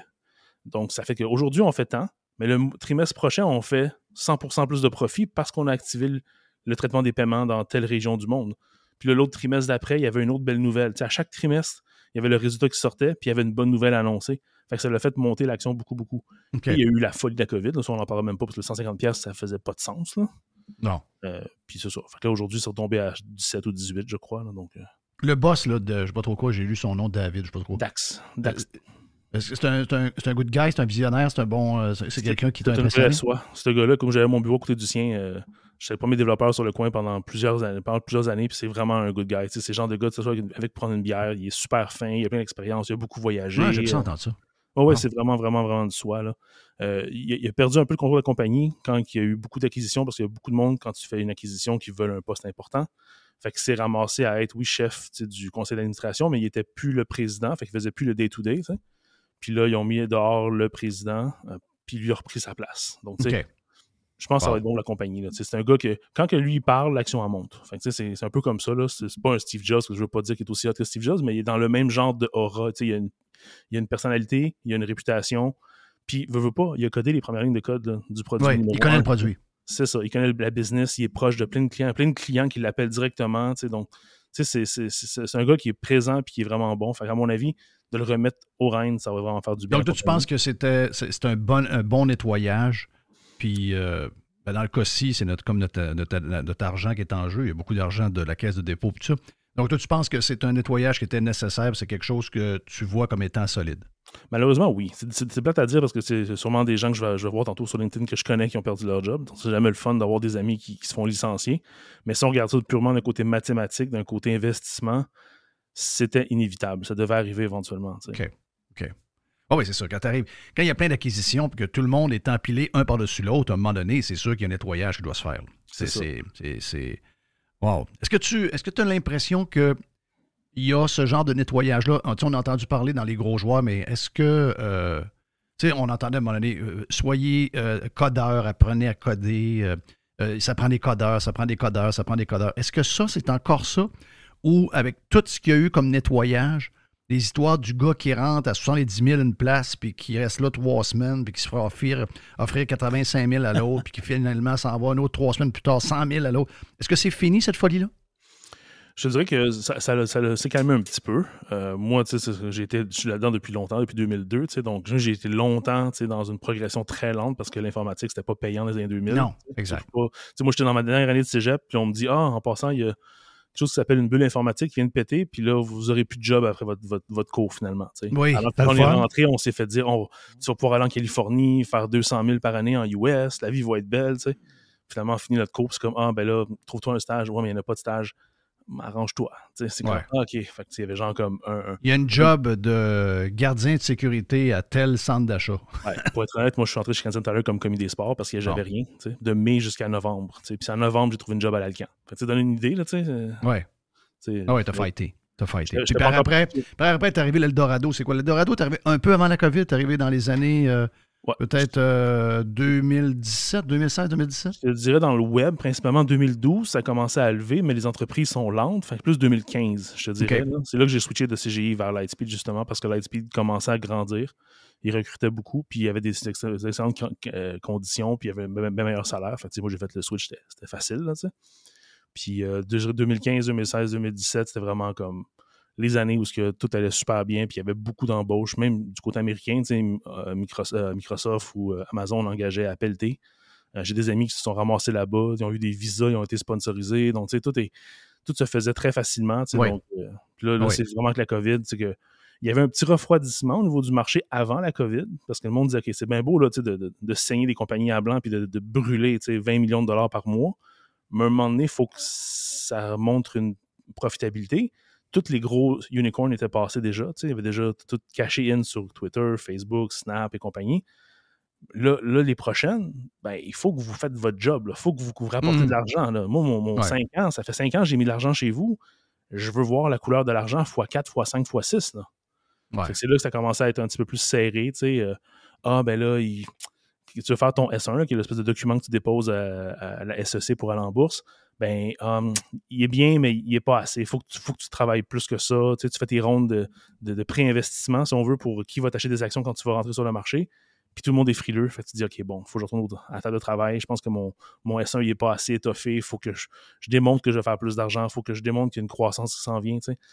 Avec l'intelligence artificielle, est-ce qu'on a encore besoin de plus de codeurs? Est-ce que c'est encore quelque chose que, Moi-même, j'ai parti à une école de codage il y a quelques années qui est devenue autre chose aujourd'hui. Codebox existe toujours, mais c'est plus une shop qui fait du code avec les élèves qu'ils ont fait. Mais tout le monde parlait de ça à ce moment-là. Est-ce que c'est encore ça aujourd'hui de former beaucoup de monde ou le marché a besoin un peu plus de stabilité puis pas trop peut-être de nouveaux joueurs? Moi, je te dirais, quand on parle de ça, moi, j'avais pensé à un vieil épisode de Star Trek où il y avait une planète quelque part qui avait des gens qui habitaient dessus, qui avaient une vie parfaite, genre d'Eldorado, tout était beau, parce qu'il y avait un genre d'intelligence centrale qui contrôlait tout, tu sais. Puis ça allait bien. Il y avait la profusion de nourriture, l'air était propre, tout était beau, tout le monde faisait une petite vie idyllique. Mais là, cette machine-là commençait à plus marcher bien, commençait à avoir des bugs puis à planter, mais ça ne savait pas comment l'entretenir. Fait que c'est pareil aujourd'hui. L'intelligence artificielle peut nous apporter beaucoup, mais ça demande du monde pour la coder puis pour la faire évoluer. Fait que même si tu as la meilleure boîte à outils du monde, tu as tout du Milwaukee, tu as une pièce complète, là. Mais si tu ne sais pas quoi faire avec, tu ne sais pas comment passer un balai, bonne chance de te servir de tes outils de Milwaukee. Fait que moi, je pense que c'est ça. C'est encore nécessaire. Je n'ai aucun doute là-dessus.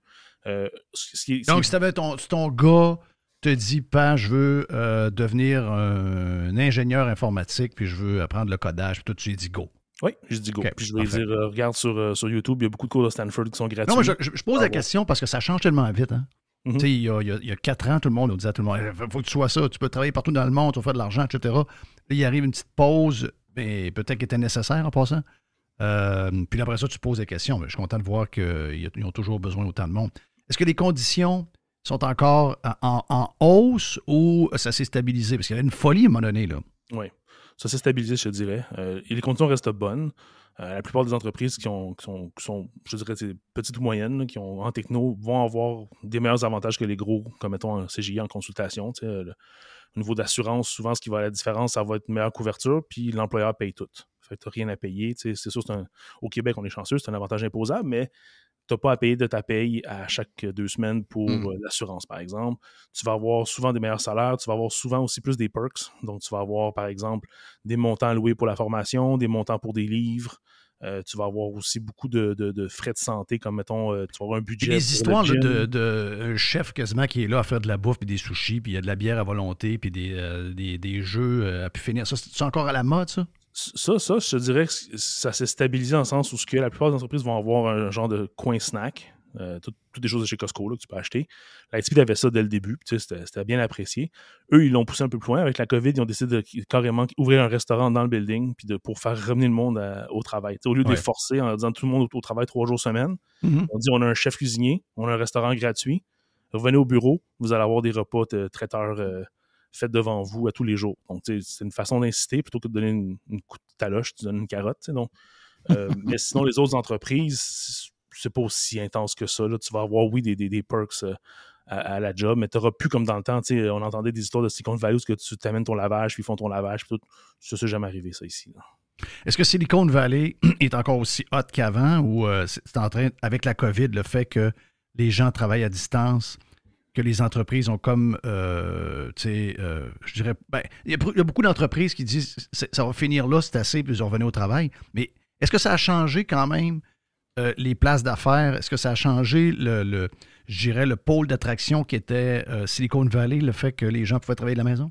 Bien, l'intérêt est toujours là. La différence, c'est que maintenant, tu travailles remote, fait que tu n'auras pas de visa sponsorisé puis tu n'auras pas de déménagement à faire. Fait qu'ils ont découvert que une compagnie qu'on dit remote first, donc qui est principalement avec des gens en télétravail, ça fonctionne, ça se fait très bien. Surtout pour des développeurs, parce que tu veux pas, tu travailles sur des projets, tu as ton board Jira, tu as tes trucs à faire, donc tu peux très facilement suivre la progression. C'est pas comme un fonctionnaire que tu sais qu'il est au téléphone, mais tu sais pas s'il prend 1 ou 300 appels par jour, puis tu peux pas le mesurer, mais en développement, c'est facile à voir. Quelqu'un qui se pogne le cul, tu vas le voir tout de suite. Ah oui? Oui, tu vas le voir, parce que il y a des tâches, on sait c'est quoi les tâches, on les évalue ensemble. C'est une tâche facile.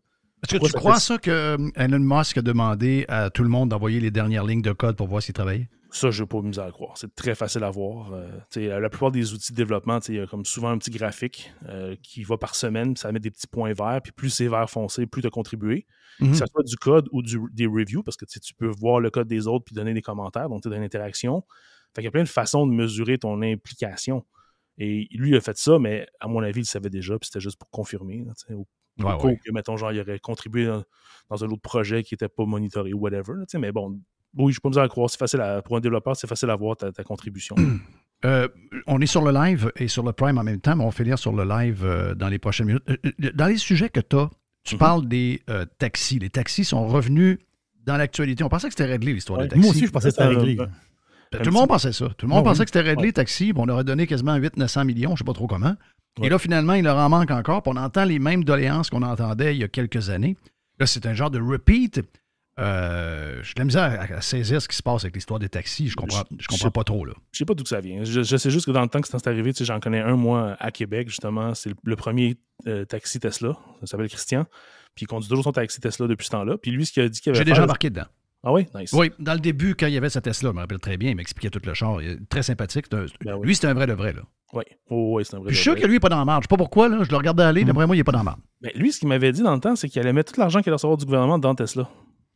Fait que je me dis, s'il l'a fait, s'il a reçu son 32 000, 40 000, je ne sais pas combien ils ont reçu à peu près, dans Tesla, en 2019, aujourd'hui, ça vaudrait 200 000. Fait que s'il l'a fait, s'il l'a vraiment fait, puis il faut qu'il le vende, par exemple. Ouais, il faut qu'il le vende, parce que ça baisse. Là. Ouais. Il y a la madame qui pense que ça va monter, là, mais en tout cas, les chiffres qui sont cette semaine, c'est... Cathy en a acheté beaucoup. Moi, j'ai bien de la misère à croire que ça va monter parce que il y a trop de compétition. Puis les gens ont passé un peu la bulle. C'était bien trendy d'avoir une voiture électrique, mais là, les gens réalisent que c'est pas si trendy que ça. Et même Tesla était très trendy. Oui, aussi, tout à fait. Ouais. C'est ça, c'est le danger d'être trendy. Oui. Moi, la dernière chose que j'ai toujours dit, je veux pas être trendy. Donc, je m'arrange pas de l'être, tu comprends? Mm-hmm. Donc, je m'habille avec du vieux linge, je fais plein d'affaires pas trendy. Puis, parce que je veux pas l'être. Je niaise, là, mais c'est vrai.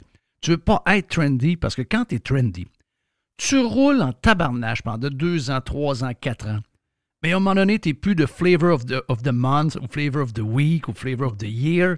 Puis, you're fucking dead. Oui. C'est ça qui est le danger. C'est un peu ce qui se passe avec les YouTubers aussi, parce que l'algorithme, c'est un genre de machine à trend. Donc, toi, tu nourris l'algorithme, tu fais du contenu que l'algorithme aime. Là, tu es populaire, tes vidéos sont présentées à tout le monde. La vie est belle, mais à un moment donné, tu fais des vidéos, puis là, ça pogne plus. Mais là, c'est que ça t'affecte psychologiquement. C'est comme, je suis plus bon, je suis dépassé, je suis plus trendy, tu sais. Puis là, c'est là qu'ils rentrent dans toutes leurs histoires de problèmes. Je prends des pauses de YouTube parce que là, c'est trop dur sur le mental et tout. Mais c'est ça. C'est de toujours vouloir nourrir un trend. Ça se tient pas. C'est malsain. C'est très malsain. Alors, regarde, je sais qu'il y a... Je sais que... Tesla, on disait, c'est une compagnie... On disait comme Joamel disait. Tout le monde disait que Tesla, c'est une compagnie techno. C'est pas une compagnie techno, ils font des fucking chars. Ils font un char avec une batterie au lieu d'une place pour mettre du gaz. Mais c'est un char, là. Oui, je veux dire, tu t'achètes pas 2 chars, tu t'achètes un char électrique parce que tu veux avoir une bebelle techno dans les mains. Tu t'achètes un char. Mais là, comme on disait, comme tu viens de dire, c'est que le stress, je pense que c'est le Journal de Québec cette semaine qui a fait un genre de texte au Journal de Montréal, qui a fait un texte sur quelqu'un qui est stressé. Oui, c'est quelqu'un qui chauffe un char électrique, puis ça y amène du stress, ça y amène... Autrement dit, c'est de l'anxiété. Mais c'est parce qu'il y avait l'impression de toujours rouler avec le corps de la tank. Ouais. Donc, tu t'en vas en ski, il annonce moins 10 de maximum. Finalement, ça reste à moins 15. Donc, la batterie n'est pas aussi performante. Il partait en ski, puis il n'était pas sûr de revenir.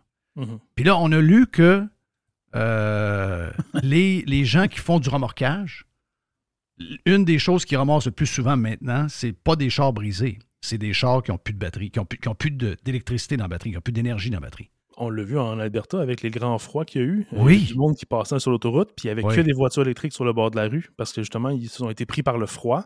Le froid est extrêmement fort, un peu de trafic sur l'autoroute, mais les premières voitures à se tasser sur le côté, c'est les voitures électriques, parce que là, leur batterie qui avait en théorie 100 km, avec les grands froids, avec un peu de trafic, avec le chauffage en maximum parce qu'il fait moins 50 dehors, ben, ta batterie, elle a duré 20 km, tu t'es jamais rendu chez vous, tu sais. C'est parce que les gens oublient que c'est une deuxième voiture. Ouais. Il faut que tu vois ça. Moi, j'ai pas de problème avec les voitures électriques 0-0. J'ai voulu en avoir une, même que j'y pense encore. Sauf que faut que dans ta tête, c'est la deuxième voiture pour aller faire les commissions à telle place. Pour aller. Commence pas dans ta tête à penser que tu vas aller faire un tour à New York aller-retour. Mon chum Mike l'a fait avec sa Tesla. Il a adoré ça. Mais Mike, c'est un cas spécial. Mais moi, je suis pas de même. Moi, je peux pas gérer mon voyage en fonction de mes charges. C'est une gestion. On va venir fou. C'est une gestion de plus. Dans la vie, on a plein d'affaires dans la vie.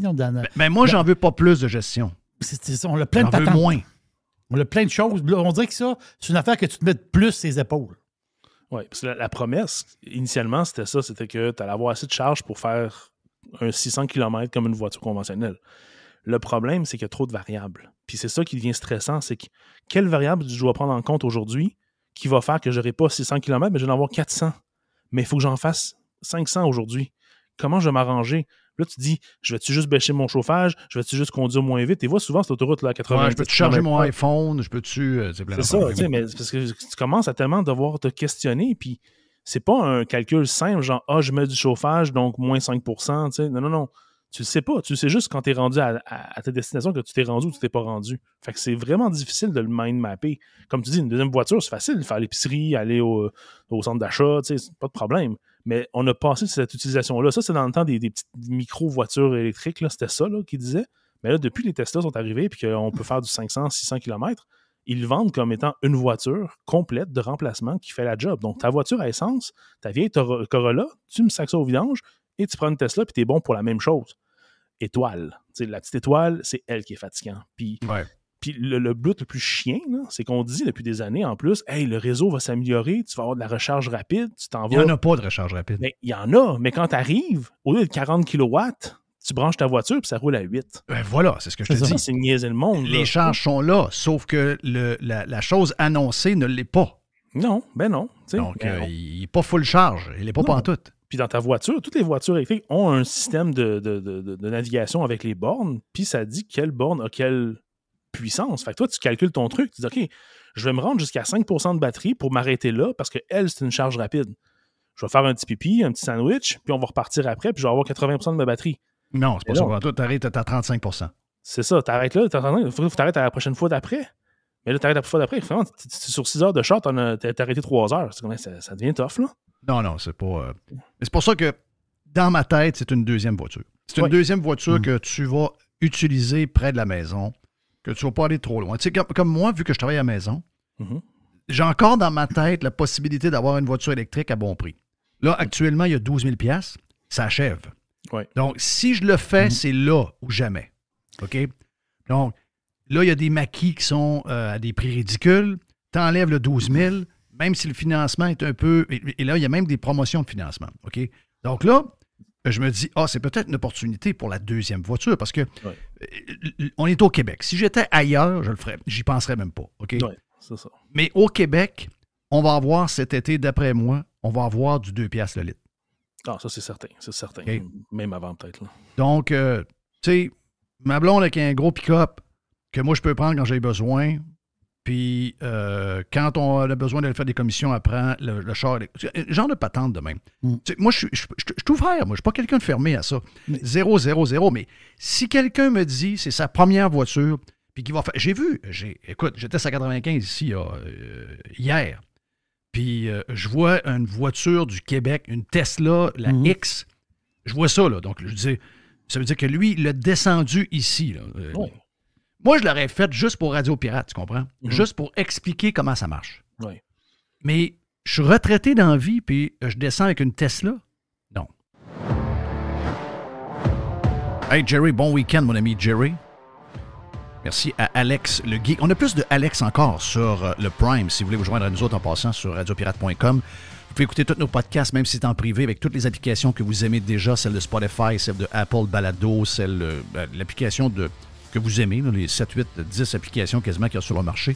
Tout est compatible avec la version privée et membre qu'on appelle Radio Pirate Prime. Donc, plus de Alex. Ben le fun de jaser avec Alex. J'adore jaser avec Alex. On peut jaser de plein de choses, en plus d'être un geek. Et là-dessus, Mr. Wild, merci pour la prod de cette semaine. On a eu une semaine courte, mais intense. À tous les pirates, les gars, les filles, on souhaite un bon week-end décroché en fin de semaine pour se reparle lundi. See ya!